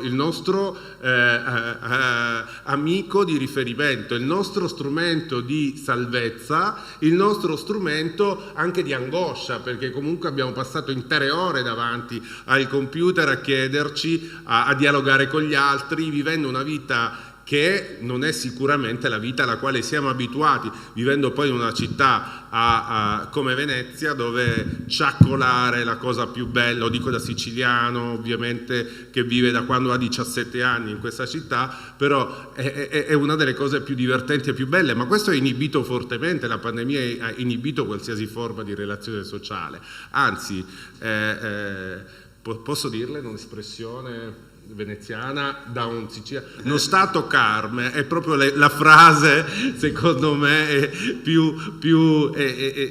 è quella che ha alimentato un po' come dire lo slogan del distanziamento sociale veneziano tra gli individui e il loro campo visivo, cioè il loro campo visivo, per campo visivo non intendo soltanto guardare in fondo a questa stanza e vedere che le mura di questa stanza terminano lì, il campo visivo è anche un orizzonte, tutti noi abbiamo bisogno di vedere oltre e di vedere qualcosa che può esserci di supporto, ci può fare sognare, ecco, la pandemia l'ha cancellata questa cosa, perché comunque ha instillato momenti di forte depressione nelle persone. Tra gli individui quindi è il futuro, questa è un po' la metafora che ho utilizzato. Ecco perché la coniugazione di questi tre elementi che ruotano intorno alla salute, cioè cultura, architettura e arte, è un qualcosa da far esplodere nella sua forte significatività. Allora siamo partiti proprio nel convegno che abbiamo fatto, nella conferenza, ecco, convegno forse un po' troppo, la conferenza che è stata fatta, siamo partiti da questa riflessione intorno a questi tre elementi e ci siamo chiesti ma cos'è che sta cambiando? In che modo questi tre elementi possono supportare la salute come bene di tutti in questo particolare momento storico. Vedi caso nel 2019 l'Organizzazione Mondiale della Sanità si era proprio dedicata a analizzare, a fare proprio una retrospettiva sulla letteratura che aveva affrontato questo binomio arte e salute e ne era venuto fuori un bel lavoro, peccato che poi appunto da lì a pochi mesi è venuta fuori la pandemia. E in questo rapporto del 2019 l'OMS, l'Organizzazione Mondiale della Sanità, promuoveva l'arte come strumento, come volano per la salute. Partendo dalla definizione che è stata data nel 1948, ovvero la salute definita come uno stato di completo benessere fisico, mentale e sociale e non come semplice assenza di malattia o di infermità. Questo significa che senz'altro una persona per stare bene non deve essere priva di un assillo sul proprio stato di salute, però non basta, perché potrebbero esserci altri fattori condizionanti che minano comunque la quotidianità, appunto la sua possibilità di relazione con gli altri. E in realtà è anche quello che è stato vissuto nella pandemia, pur non essendo malati molti, è come se lo fossero dentro, perché abbiamo vissuto questa impossibilità di relazionarci con gli altri, quindi senz'altro non abbiamo vissuto uno stato di benessere. Questa definizione comunque enfatizza l'importanza, uno, della prevenzione delle malattie e quindi l'attenzione che va data ai determinanti della salute, non per niente, tra l'altro uno degli uffici europei dell'Organizzazione Mondiale della Sanità, proprio che studia i determinanti della salute, e lo dico perché ne ho continue relazioni, è stato voluto dalla Regione Veneto ed è qui a Venezia. Spiega come la salute sia modellata da costrutti culturali costruiti appunto e all'interno dei quali viene situata e soprattutto ci si chiede come può essere promossa sia a livello individuale che a livello di società, perché quando parliamo di salute non dobbiamo pensare semplicemente al singolo, ma dobbiamo pensarlo incardinato all'interno della collettività. La definizione quindi si basa sullo stare bene in un'ottica sia individuale sia collettiva e sociale. E da qui appunto l'inclusione di molteplici aspetti come l'integrazione nella società e il contributo che viene dato alla società. L'arte. Qual è l'arte? Come viene classificata l'arte? Perché poi arte significa in una città che di arte ne mostra in ogni centimetro quadrato dei suoi percorsi. Io non credo che tutti noi non smettiamo mai, tra l'altro, e qui mi riferisco davvero a Venezia, non smettiamo mai di stupirci. Ci basta alzare gli occhi verso un edificio e scopriamo a distanza anche di anni delle cose che non abbiamo mai notato, ma questo fa parte di Venezia, questa è Venezia, è la sua bellezza. E quindi in una città che comunque non può vivere soltanto di bellezza, ma deve vivere anche di altro, è bene portarli questi discorsi, è bene farli, è bene confrontarsi su queste tematiche.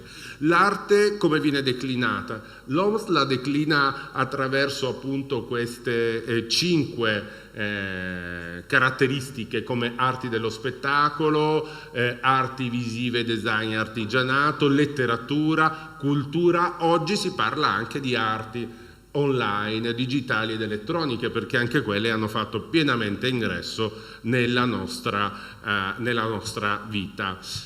In che modo si inserisce nel nuovo contesto? Diciamo che le attività artistiche possono essere considerate in realtà come azioni complesse all'interno delle quali si combinano più componenti, come appunto l'immaginazione, l'attivazione sensoriale, l'evocazione di emozioni, la stimolazione cognitiva. Sono tutte cose che senz'altro generano delle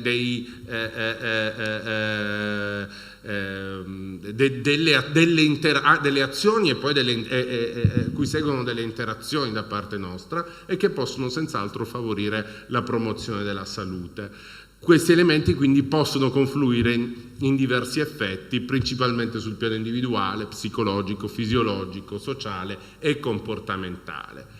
L'arte soprattutto è vista come strumento per arginare quello che può essere l'isolamento. L'arte è senz'altro un'alternativa a forme anche di uno sbocco a forme anche di depressione, o comunque viene utilizzata come strumento per curare determinate situazioni. Qui c'è proprio una definizione che viene data in questo rapporto pubblicato nel 2019, come l'arte viene concepita nella sanità. Diciamo che nelle strutture sanitarie le attività artistiche possono essere utilizzate per integrare o migliorare i protocolli di trattamento, ad esempio.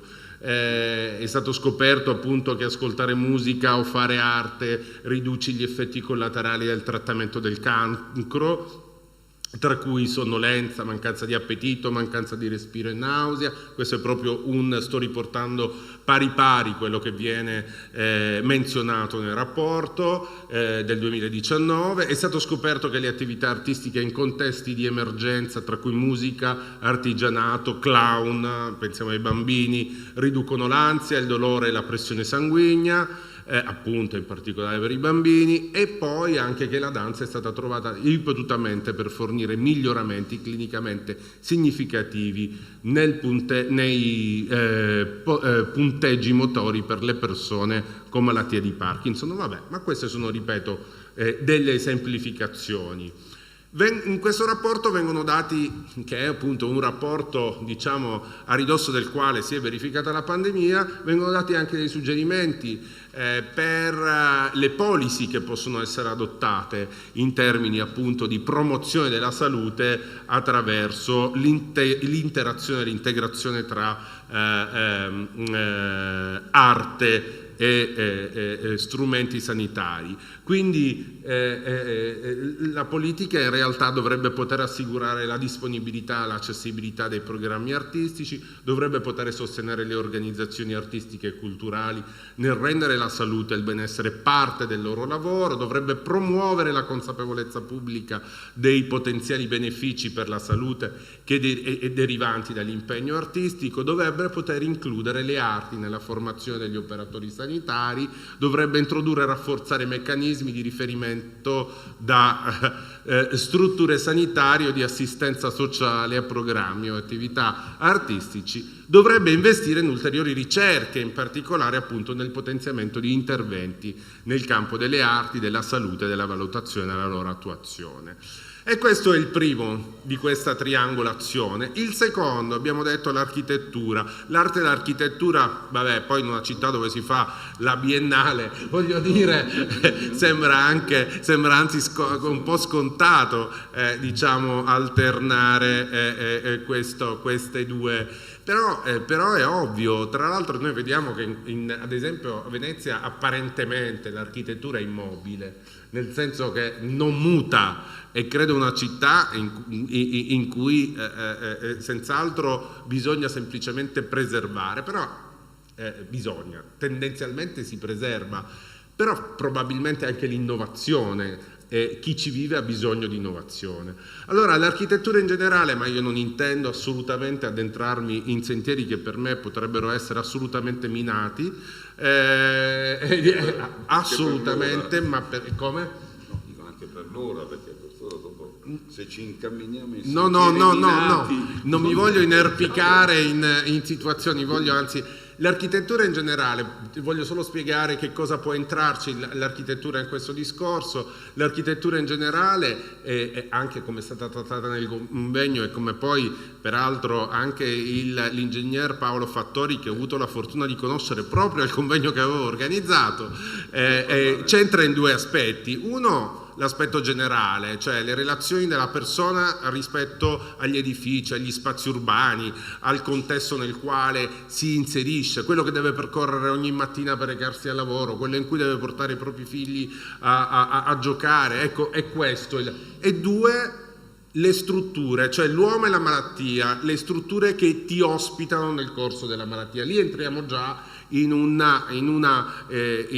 campo appunto specifico dell'architettura, dove quello che si può constatare e che viene constatato è il difficile rapporto tra l'ospedale e il territorio, spesso e volentieri, anche in termini di cure. Entriamo nello specifico e lì posso già dire qualcosa in più, visto che mi occupo di management sanitario, di gestione dei distretti, di gestione degli ospedali. In una non elevata estensione e dotazione delle aree ospedaliere a maggiore intensità di cura. Venerdì ero a Roma a parlare, stiamo facendo una ricerca bellissima con questa associazione che è ACOSI e che si occupa di studiare i grandi plessi a rilievo artistico, storico-artistico adibiti a funzione ospedaliera, e io sono responsabile per San Giovanni e Paolo. Infatti c'era il direttore generale della Serenissima, c'era anche il dottor Mario Po che è ecco, esattamente questo. Quindi poi questo è un altro elemento, una scarsa attenzione dell'impronta ecologica, perché c'è anche questo, cioè noi cioè dobbiamo proiettare ciò che abbiamo nel futuro e lo dobbiamo contemplare attraverso quelli che sono i canoni di oggi, l'ecologia, si parla tanto di transizione ecologica, si parla di sostenibilità, sono tutti elementi fondamentali che non possiamo eludere. Ecco, a tal proposito ci vengono delle indicazioni in termini di PNRR, e quindi quali sono le indicazioni oggi per quanto riguarda il contesto specifico al quale volevo fare riferimento. Il rapporto tra ospedale e territorio, che va sicuramente rivisto alla luce di quanto accaduto in termini di pandemia, e quello che sta emergendo. Non voglio, ripeto, trattenervi troppo, ho fatto un disegnino che senz'altro ci può aiutare. Che cosa viene fuori da questo disegnino? Che senz'altro muta il rapporto tra territorio e ospedale. L'ospedale è sempre stato visto in maniera baricentrica, ovvero il punto di riferimento dove potersi riparare quando stai male. Oggi però dobbiamo pensare che l'ospedale è un grande accumulatore di risorse, un grande spenditore di risorse. Noi abbiamo di strutture che emulano sicuramente l'attività ospedaliera o comunque la svolgono, ma in una maniera più blanda e con una minore costosità, rendendosi ugualmente efficienti rispetto alle persone. Ecco, quello che viene previsto oggi sono una sorta di increscendo di case di comunità dove vengono ovviamente forniti dei servizi base alle persone, degli ospedali di comunità a bassa intensità di cura dove chiaramente si possono ospitare le persone, quindi i pazienti, ma senza che questi abbiano necessità ovviamente di cure ad alta specificità. Per quelli bisogna pensare agli ospedali che conservano il loro ruolo di alta specializzazione. Noi pensiamo che però all'esordio della pandemia ci siamo trovati con con il risultato di politiche sanitarie che avevano ridotto il tasso di ospedalizzazione al 3,1%, cos'era, e ovviamente c'era stata una moria di posti letto e poi una corsa agli armamenti nel momento in cui si è venuta a verificare la pandemia. E qual è il ruolo della cultura? Il terzo elemento? Beh, la cultura comunque, come dire, se dovessi pensare a una metafora, a una ricetta è come dire... l'amalgama di tutto la cultura. La cultura è il risultato generale delle intersezioni tra le varie tematiche e i nuovi fabbisogni degli individui, quindi il contributo di nuove idee e progetti che devono essere comunque accettati, che devono essere introitati, metabolizzati, il ruolo del management della cultura nel supporto a riorganizzare i processi di innovazione culturale nel mondo post-pandemico, auspicando che questo mondo post-pandemico ci possa apparire al più presto, perché per ora ci siamo dentro fino al collo, il ruolo dei tecnici che collaborino allo sviluppo di piani urbanistici e nuove strutture civili e sanitarie, un rilancio dell'arte nelle sue diverse molteplicità. Quali considerazioni, e qui chiudo per lasciare spazio a questioni anche più tecniche? Beh, senz'altro la pandemia ci impone una revisione dei paradigmi tradizionali in cui affrontiamo appunto sia l'arte, la cultura che l'architettura. 2, che i contesti vanno considerati anche per la salute nella loro morfologia e composizione, in cui cultura, arte e architettura in realtà diventano variabili strategiche su cui puntare se si vuole realmente cambiare e se si vuole trasformare quella che può essere una minaccia in una opportunità. E poi occorre effettuare non solo investimenti in senso tradizionale, cioè quelli fatti di denaro, ma bisogna investire in capitale culturale, in capitale sociale, quindi relazionale, e in capitale umano, perché bisogna fare in modo che i giovani acquisiscano quelle competenze che possano essere realmente di supporto a un cambiamento, una crescita della nostra società. Lo so che le ultime parole sono un po' troppo accademiche, però ci stanno. Chiudo qui. Grazie.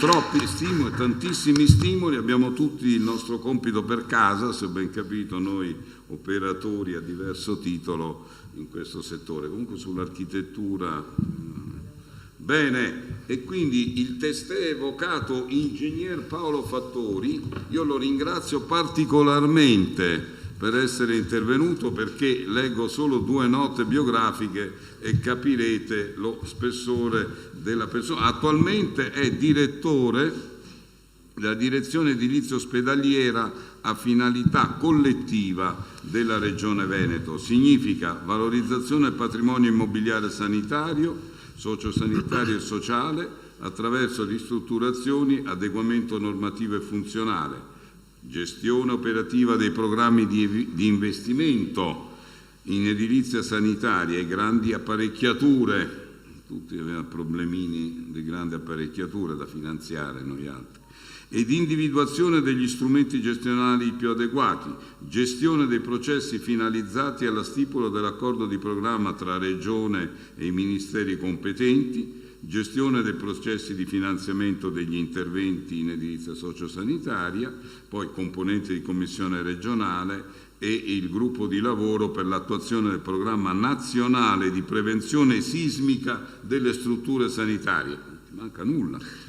Ma quello che mi premeva di sottolinearvi è che dal 2 di novembre del 2020 al 30 giugno del 2021 è stato direttore della struttura di progetto potenziamento straordinario della rete ospedaliera e grandi strutture di cura sulla seconda ondata.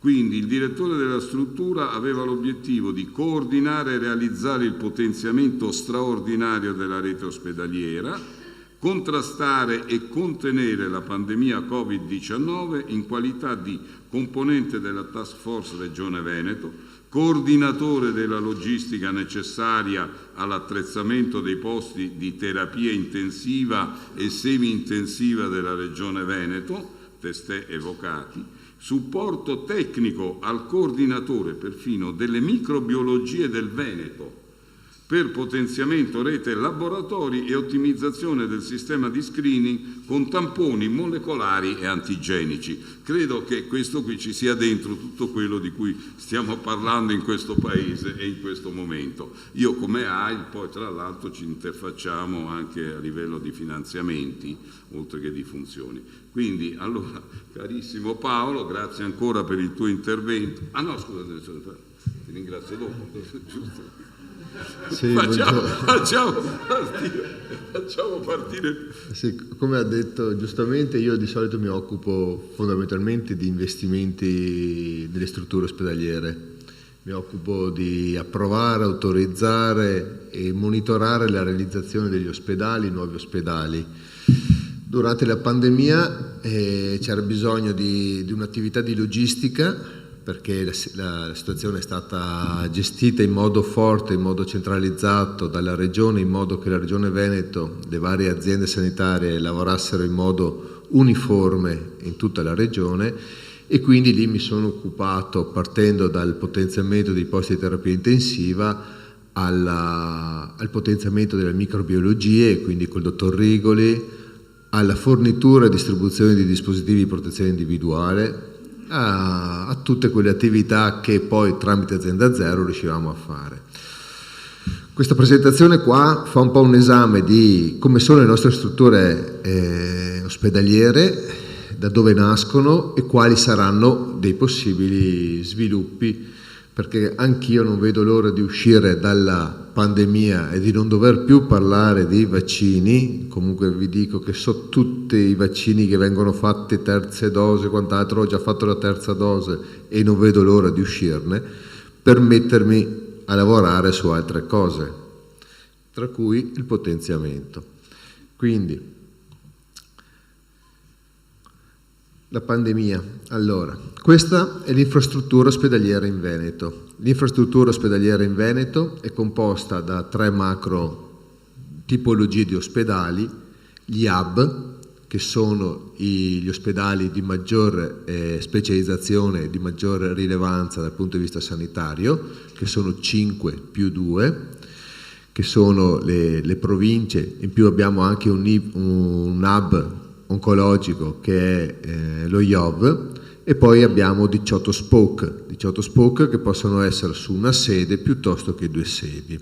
Quindi la struttura sanitaria è già una struttura che vede 7 ospedali di maggior livello collegati a 18 ospedali di un livello di specializzazione più basso, e poi ci sono una serie di ospedali minori, ospedali di rete o i nodi di rete, oppure gli ospedali riabilitativi monospecialistici.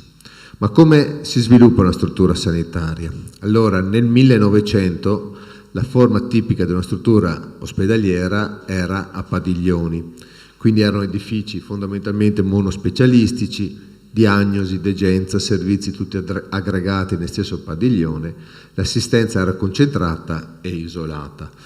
Qualche rimasuglio ce l'abbiamo nell'ospedale di Padova, oppure se andiamo a vedere il vecchio ospedale di Dolo, il vecchio ospedale di Mirano, che hanno numerosi padiglioni, anche San Giovanni e Paolo un po'.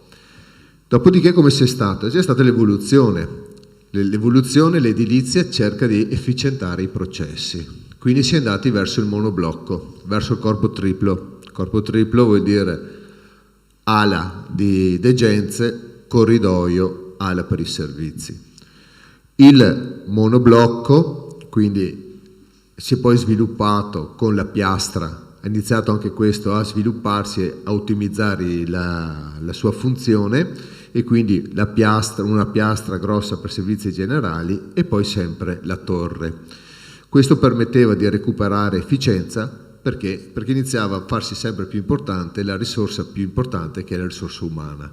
Quindi strutture più compatte, più vicine per ottimizzare l'attività. Dopodiché si è sviluppato anche il corpo quintuplo. Il corpo quintuplo delle strutture di degenza permette di recuperare uno spazio servizi ed avere quindi ancora più compatto la stanza degenza.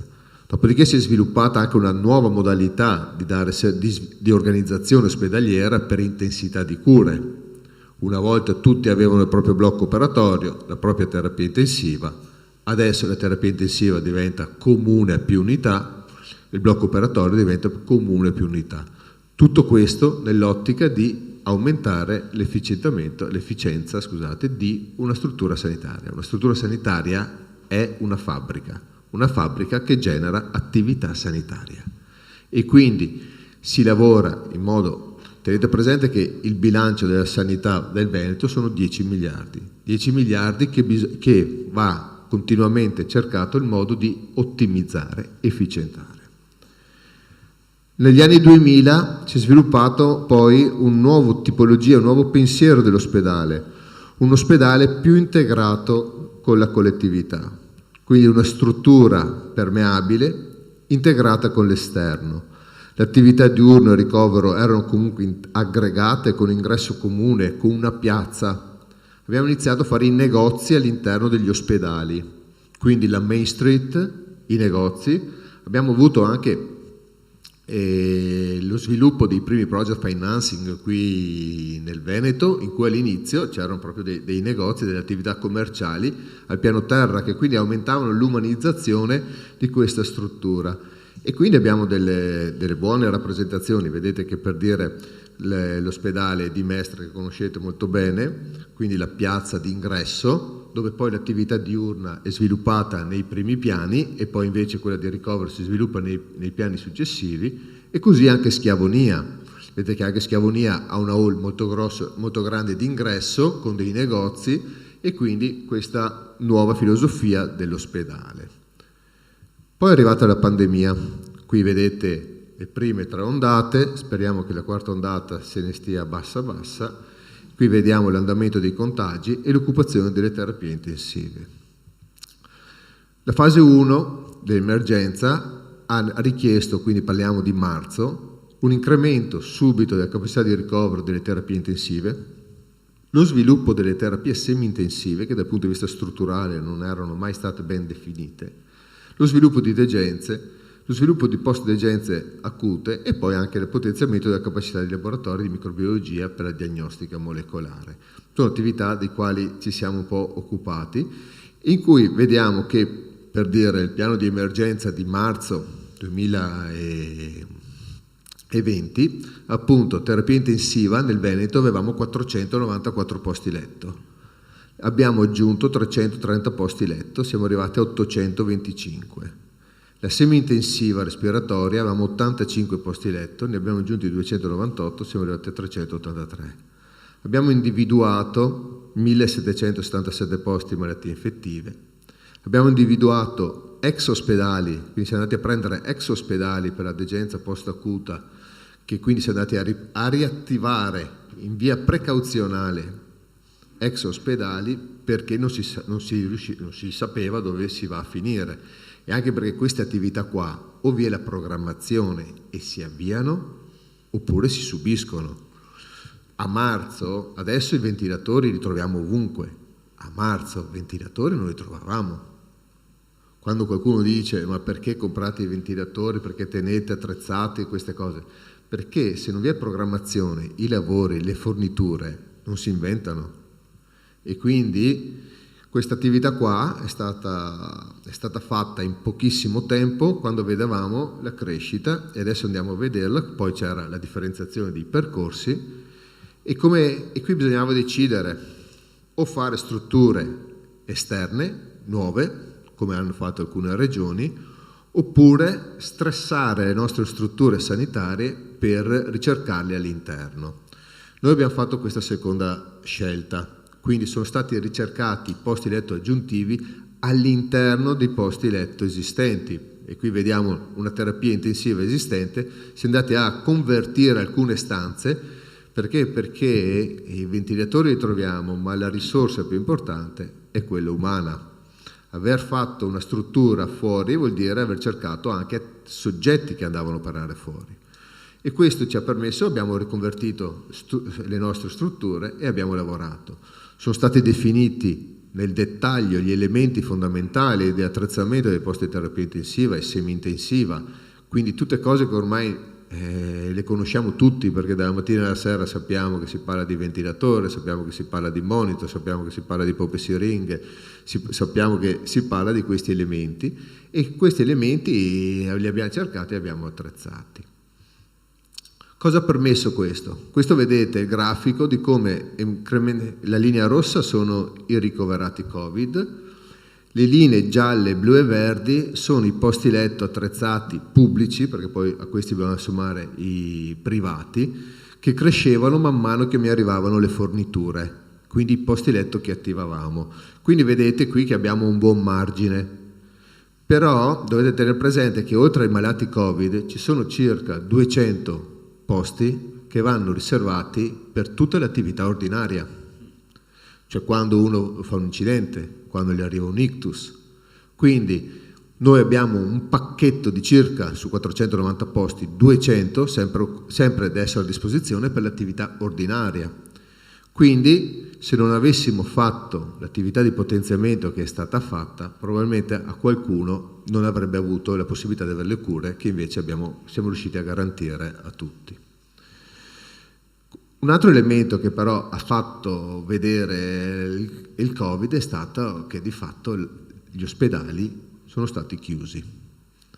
Il Covid ci ha evidenziato come l'ospedale è allo stesso tempo un ambiente fragile per i malati, gli immunodepressi, ed è pericoloso per chi invece non è infetto, quindi sono stati chiusi. E quindi anche oggi l'ingresso all'ospedale è limitato, quindi il concetto di piazza in questo momento è molto limitato. Quindi adesso la domanda: quali sono le nuove sfide? Come saranno la nuova sanità? E io lo guardo dal mio punto di vista dell'infrastruttura, che è dove io devo poi indirizzare e monitorare e far realizzare gli investimenti. Cioè sull'ospedale noi avremo ospedali tecnologicamente sempre più avanzati, miglioramento strutturale impiantistico, semi-intensive sono i miglioramenti strutturali. Dovremo fare un rafforzamento della separazione delle attività di ricovero dalle attività diurne, in modo che quando chiudo uno non chiudo l'altro, separo i flussi. Non è possibile che dove ho il ricovero vi sia flusso di persone per un'attività diurna, anche dal punto di vista igienico-sanitario.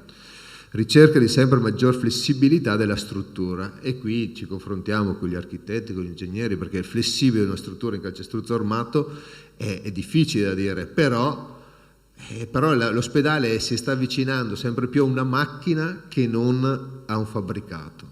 Quando viene realizzato, i tempi di realizzazione fanno sì che l'ospedale inizia già a essere vecchio rispetto all'evoluzione delle esigenze sanitarie. Parlavo prima col primario della difficoltà di fare alcune modifiche, alcune integrazioni che nascono su delle esigenze sanitarie che corrono molto più veloci dalla nostra capacità di realizzare interventi strutturali.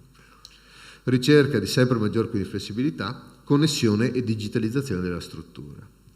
Dall'altra parte si apre il secondo piede, che è il territorio, quindi rafforzare e integrare la sanità territoriale, cure domiciliari, medicina di base, continuità assistenziale, presidi periferici, quindi le case di comunità, strutture intermedie. Quindi quale sarà la nuova sfida? Dove stiamo andando?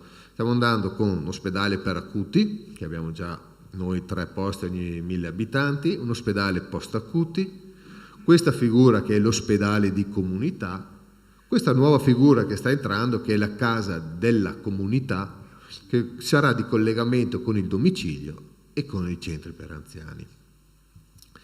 Quindi l'assistenza ospedaliera è già definita dal DM70, il DM70 che ci dà l'impostazione hub e spoke. L'assistenza territoriale è in fase di elaborazione, per gli addetti al lavoro lo soprannominano il DM71, in cui all'interno ci saranno gli elementi della casa della comunità, la continuità assistenziale, la COT, l'assistenza domiciliare, le cure intermedie, la telemedicina. Poi ci sarà il forte apporto chiaramente dei medici, medicina generale e dei pediatri, che saranno i 2 piedi della sanità. Quindi questa struttura qua sarà collegata chiaramente, per collegare il tutto avremo bisogno di una forte infrastruttura digitale. Telemedicina, teleconsulto, telemonitoraggio. Dovremmo sforzare questa attività per permettere di fare questa connettività. In questo momento noi tutti utilizziamo il cellulare, non solo i nostri figli, i nostri bambini, ma anche noi lo utilizziamo quasi come una terza mano dove dentro abbiamo tutto. Abbiamo il Green Pass, abbiamo la carta di credito, abbiamo il calendario, abbiamo ogni cosa. Se usciamo senza cellulare non sappiamo chi chiamare per farci portare il cellulare perché ce l'abbiamo. Sembra un po' che questa cosa ci renda schiavi, ma questo ci rende anche possibilità di fare molti più collegamenti, e questo dovrà permettere di superare alcuni limiti e di quindi connettere questo sistema al fine di dare un'appropriatezza sempre maggiore alla cura. Il PNRR va in questa direzione. Su missione 6 parliamo di 15,63 miliardi a livello nazionale e si compone di 2 componenti. La componente territoriale, quindi reti di prossimità, strutture telemedicina per l'assistenza sanitaria territoriale, e la seconda parte che è innovazione e ricerca di digitalizzazione del Servizio Sanitario Nazionale, e qui siamo più sull'infrastruttura ospedaliera. Opportunità e rischi, per chiudere un po' questa presentazione che ho fatto su uno excursus sulle strutture ospedaliere. Le opportunità che avremo ospedali di alta tecnologia, ospedali digitalizzati, ospedali in rete e ospedali flessibili. L'altra che avremo lo sviluppo delle strutture territoriali, che in questa abbiamo fatto per molti anni un'attività di concentrarci sugli ospedali, adesso andremo un po' verso le strutture territoriali. Avremo il recupero delle strutture territoriali, pensiamo che nel Veneto dobbiamo fare 99 case della comunità. Maggiore appropriatezza dei costi di realizzazione e gestione. Chiaramente alcune attività che posso fare in una casa di comunità, sia nel realizzare che nel gestire, non mi costa come un ospedale. Un punto prelievi è una stanza grande che lavora 2 ore al giorno. Averla H24 all'interno di un ospedale, dal costo di vista di realizzazione e di gestione, è un costo enorme. Averla sul territorio è più vicino al cittadino, mi costa meno, lo dico da ingegnere, perché poi alla fine io devo portare a tutto dei numeri, costa meno dal punto di vista realizzativo, costa meno dal punto di vista gestionale. È una sanità poi vicina. I rischi quali sono? È la mancanza di personale, nel breve, quindi quando abbiamo più strutture dobbiamo capire queste strutture come funzionano. Aumento dei costi di realizzazione e gestione degli immobili, cioè è chiaro che nel breve questa ottimizzazione è difficile da fare, ormai gli ospedali ce li abbiamo, quindi portare fuori delle attività dall'ospedale, ma l'ospedale ce l'hai, sarà un processo che gradualmente permetterà di ottimizzare costi e gestioni. E il terzo punto è il finanziamento della sanità. Lì vedete il grafico, l'incidenza l'incidenza del costo del bilancio della sanità sul PIL ed è da più anni che è in calo. Quindi il PNRR dà una forte mano dal punto di vista degli investimenti, come ha detto giustamente sono strutturali, quindi sono investimenti, non è gestione, piccola parte gestione ma sono irrisori. Poi per l'attività gestionale e di funzionamento bisognerà lavorare. Bisognerà lavorare come? Anche qui dico, l'informatica ci può permettere di non duplicare alcune funzioni, ci può permettere di ottimizzare alcune attività. Il teleconsulto piuttosto che la televisita a domicilio permette di non dover far spostare il sanitario da un luogo all'altro, ma permette di collegare le figure con un sistema connettivo. Saranno anni di forte interesse e di forte rivoluzione.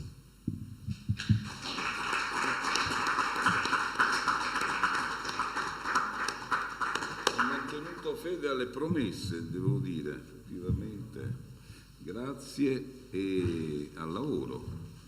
Quindi siamo in buone mani.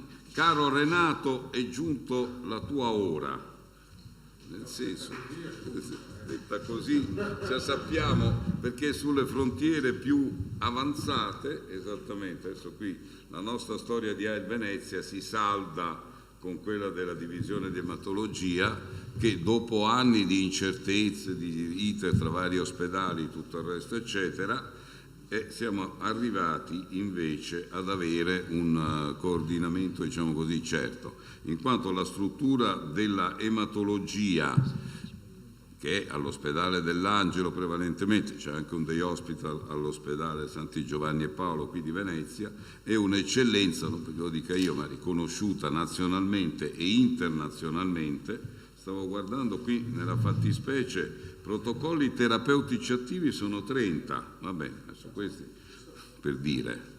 Tutto naturalmente il lavoro assieme ai consorzi europei, ci tengo a menzionare il consorzio GIMEMA perché è un consorzio tra ematologie in cui grandemente sostenuto dall'AIL su scala appunto nazionale, e quindi c'è questa rete, però oltre al lavoro di ricerca, oltre a questi progressi nelle terapie, ci sta anche una grande efficienza nella gestione del quotidiano, per cui i tempi delle prime visite, oltretutto lo spettro di queste malattie è molto ampio, ci sono tantissime tipologie e ogni mese sono progressi in avanti sia nelle diagnosi, prima ancora che nelle terapie, quindi ci vuole una competenza estrema. Adesso oltre a primaria abbiamo una dozzina di medici, noi sosteniamo come AIL con borse di studio per esempio i data manager, 2 data manager che per i trapianti e per la gestione del reparto sono fondamentali. Poi c'è un grosso collegamento interdisciplinare con le biologie e con i laboratori di analisi, anche lì abbiamo delle nostre, diciamo, borsiste, e l'aspetto anche psicologico nei confronti delle famiglie, dei pazienti, eccetera, quindi anche noi facciamo borse anche di psicologi sul territorio.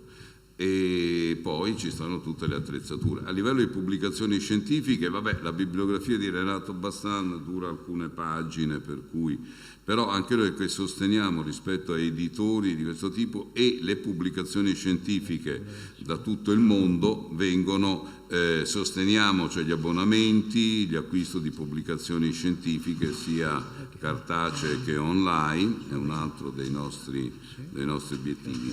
Quindi il supporto alla divisione di ematologia, perché come filosofia di AIL ciascuna provincia che è autonoma, abbiamo personalità giuridica autonoma, fa riferimento al principale centro ematologico sostanzialmente della zona. Adesso l'ematologia di Venezia è anche coordinamento provinciale, tutto quanto, quindi ci sono, oltre che l'Angelo e il San Giovanni e Paolo, ci sono centri a Chioggia, a Dolo e Milano, a San Donà di Piave, con i quali in sostanza, avendo sufficienti medici, perché la crisi sta proprio lì, la crisi sta nel personale, e ogni volta combattiamo per l'ampliamento. Dopodiché i posti letti crescono, erano 19, sono diventati 24, e come sentivamo durante un dialogo off records, vero, giustamente, rispetto alla programmazione regionale. Quindi noi ci auguriamo che questa divisione di ematologia dia e sia riconosciuta al massimo. Da parte nostra c'è un'assoluta dedizione, comprese le case AIL per i pazienti, per esempio, e i parenti quando vengono qui da fuori, poi diamo anche le case. Quindi, caro Renato, adesso io devo dire, non mi devo sperticare in elogi, però sicuramente i fatti parlano. Quindi se ci racconti qualcuno di questi fatti, cosa ti senti più? Oltre a bacchettarmi a me, perché dice appunto che il Venezia, il sottoscritto, non fa mai abbastanza, giustamente, non si riesce veramente a fare mai abbastanza, perché ogni giorno è una scommessa in più, si alza l'asticella, no? Come si dice, nel salto in alto, e non solo. Grazie Renato. Va bene. Buonasera a tutti, grazie Giovanni, ringrazio il Presidente e i membri dell'Ateneo per il gradito invito, e mi è stato proposto di dire qualcosa sui temi caldi dell'AIL, e allora ho deciso di raccontarvi alcuni aspetti anche con aneddoti personali, perché credo che alla fine sono le attività delle persone che contano, come abbiamo sentito dal ramo artistico della serata. Io sono un bibliofilo accanito, musicofilo, poi l'ingegneria, e le cose si fanno con la testa ma anche con le mani, c'è poco da fare. E AIL inizialmente significava Associazione Italiana per le Leucemie, non c'erano i linfomi e non c'erano i mielomi. Questa è una leucemia, la figura sulla destra, e voi vedete una congerie di cellule che noi chiamiamo blasti, sono assolutamente inutili, afinalistiche, e che sostituiscono il midollo osseo normale, che è quello di sinistra. Per cui finalmente una lettera di AIL si vede che cos'è, è la prima volta, forse Giovanni. Allora, il midollo normale è quello di sinistra ed è una fabbrica ben ingegnerizzata, perché contiene i progenitori dei globuli rossi e dei globuli bianchi e delle piastrine, senza i quali non si vive. Allora una persona che ha una leucemia acuta, in questo caso, non produrrà più quegli elementi normali, e se non si cura muore nell'arco di giorni o settimane. Bene, e questo è il nostro mestiere. Ora dobbiamo cambiare il quadro, fare rientrare le persone, gli operai normali, ed eliminare definitivamente per sempre, se vogliamo guarire, le cellule maligne che sono altamente dannose e inutili. E questa è stata diciamo il mio hobby nell'arco della ematologia, perché in ematologia ci occupiamo di una ventina, 20-30 malattie gravi. Il dottor Leoni è un chirurgo, lui può operare forse 20-30 situazioni diverse, ma avrà una passione professionale su un determinato campo, e ognuno di noi credo sia così. E questo è stato quello che a me è piaciuto fin da giovane medico, e a cui mi sono dedicato. E Venezia è importante perché questa foto, che adesso dopo 40 anni è altamente simbolica, ci vede un gruppo di ematologi dell'ospedale di Vicenza, dove io ho cominciato, siamo nel 1980, a occuparmi di ematologia. Vedete, io sono giovane sulla sinistra seduto, ed è una foto importantissima per quello che ci stiamo raccontando, perché siamo a Venezia, siamo sulla laguna e c'è un insieme di persone che, ignare di quello che sarebbe accaduto, hanno però costruito una catena in cui Venezia ha assunto, qui geograficamente, poi una parte rilevante, perché questo signore Teodoro Chisesi, che è stato il fondatore e il primo direttore della ematologia di Venezia, che io ho sostituito. Questo è Tiziano Barbui, che io ho seguito con mia moglie Piera Viero in ematologia a Bergamo all'inizio degli anni '80, dove lui con noi che man mano crescevamo ha fondato una delle più belle ematologie esistenti, e quindi c'è questo legame storico e geografico. Ma c'è di più.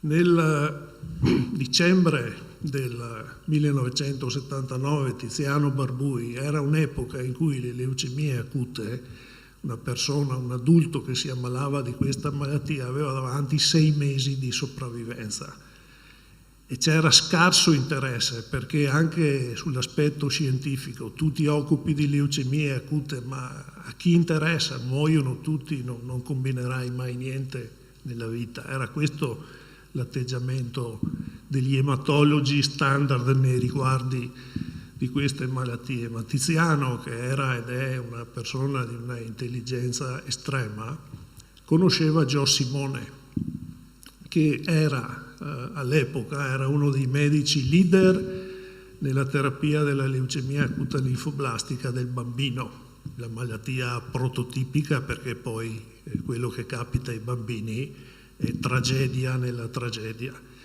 E Simone è un oriundo vicentino, ha la famiglia a Due Ville, tornava spesso ogni tanto a trovare i suoi parenti, e Tiziano Barbui ha chiesto a Gio Simone: ma dov'è che posso io andare ad imparare come migliorare il trattamento di queste malattie? E lui gli ha fatto il nome di un altro giovane emergente a Londra, lavorava in un ospedale di Londra, Andrew Lister, e gli dice: guarda, il mondo è pieno di tromboni, ma a Londra c'è un giovane che sta facendo delle cose estremamente interessanti e promettenti, vai da lui. E così è stato fatto, e lì abbiamo iniziato una collaborazione con questo gruppo inglese che è durata tutta la nostra vita. E l'aspetto interessante era che Andrew Lister aveva avuto un lungo training al Dana-Farber Institute di Boston, che è stato l'ospedale dove sono iniziate per la prima volta le terapie per questa malattia. Quindi un legame storico, culturale e scientifico importantissimo per noi che cominciavamo ad affacciarsi a questo mondo difficilissimo. Facciamo un salto di 30 anni e col lavoro svolto, grazie all'aiuto e all'esempio di questi straordinari maestri, mi trovo a mia volta a essere una persona di rilievo in questo campo, una persona i cui lavori vengono riconosciuti tanto da pormi su un livello di key opinion leader, ma perché abbiamo fatto degli studi clinici di assoluta rilevanza, ampiamente ispirati a criteri di collaborazioni internazionali, dove spicca l'avvicinamento a Dieter Hölzer, uno specialista tedesco che ha radicalmente cambiato la terapia di questa malattia in Europa e col quale siamo stati anche tuoi ospiti qualche anno fa in una magnifica serata. E torno a Venezia. Nel 2011 torno a Venezia, rafforzo alcuni compartimenti scientifici che riguardano il trattamento di questa malattia. Ci dedichiamo in particolare a un superfarmaco di cui non vi racconto i dettagli, ma che sta prendendo sempre più piede nel trattamento di queste malattie. Ci espandiamo coordinando i progetti nazionali con risultati sempre più brillanti, e la conclusione è che stiamo cercando e stiamo riuscendo a organizzare un grande trial internazionale con questo nuovo farmaco che si chiamerà Accademia, ancora una volta, quindi una nota veneziana, perché i trial con questo farmaco vengono denominati col nome di ponti, noti internazionalmente, come simbolo che questo tipo di innovazione, questo tipo di nuova attività farmacologica serve da ponte tra la malattia e la cura. Quindi idealmente siamo partiti da Venezia, siamo tornati a Venezia e siamo a Venezia, e questo era il messaggio abbastanza positivo che mi faceva piacere darvi questa sera. Grazie. Bene. Siamo ancora più motivati, Renato. Domani per 4 giorni combatteremo molto, anche per te chiaramente. Ecco. No, veramente devo dire, insomma, il centro di trapianto di Midollo è partito sostanzialmente col dottor Bassano, precedentemente non c'era. Ecco. E adesso a che punto siamo arrivati in termini di trapianti? Beh, siamo fermi. No, adesso sì, nell'immediato e nel contingente. Stiamo aspettando, di personale. Stiamo aspettando il completamento di una certa fase, che verrà ovviamente, perché tutto ha un inizio e una fine. Okay. No, ma adesso prima di questo, da settembre fino a... No, negli anni precedenti. Diciamo. No, sì, ci siamo messi in linea aprendo diciamo, l'attività trapiantologica a 360 gradi, portandola a dove si doveva arrivare, ma le vicende logistiche, in parte complicate dalla pandemia e alcune altre questioni più recenti, ci hanno fatto rallentare, ma io penso che da gennaio potremo ripartire, se non a pieno ritmo, nella nuova sede. Sì, perché più di una speranza può essere una certezza il fatto di terapie per cui leucemie, linfomi e meloni sono sempre più guaribili. Quando ricordavi appunto la nascita AIL nel 69, io ragazzi, io mi ricordo, cioè una diagnosi di leucemia era una diagnosi, come si dice, infausta al 100%. Oggi certi tipi di leucemia si curano quanto l'80-85%, anche di più. Poi c'è stato il fatto dei nuovi farmaci, questa questione anche che le chemioterapie, anche a volte i trapianti, cioè per certe leucemie si possono curare con una pillola. Ci stiamo arrivando. Sì, le malattie sono molti sottotipi, le strategie sono estremamente diversificate sulla base di più fattori, ma insomma nell'adulto fino alla mia età, diciamo, riusciamo a curare una persona su 2, leucemia acuta. Di più se sono un po' più giovani, di meno se sono un po' più anziani. Ma è straordinario, positivo rispetto a quanto io vedevo all'inizio della mia storia. Insomma. Quindi c'è una parola di speranza per tutti e ce lo chiedono molto.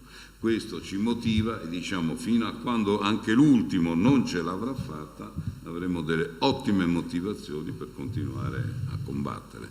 Con il che io mi dispiace perché abbiamo sforato un pochettino, io pensavo di arrivare non oltre le 7:30, qui sono le 8:10, spero che però l'interesse degli ultimi interventi sia stato tale, certo meriterebbero degli convegni diciamo dedicati perché poi si amplia. E col che, caro Renato, ti ringrazio ancora, ringrazio tutti voi per la pazienza e niente, adesso forse che i nostri ospiti si meritano un libro omaggio per essere stati o anche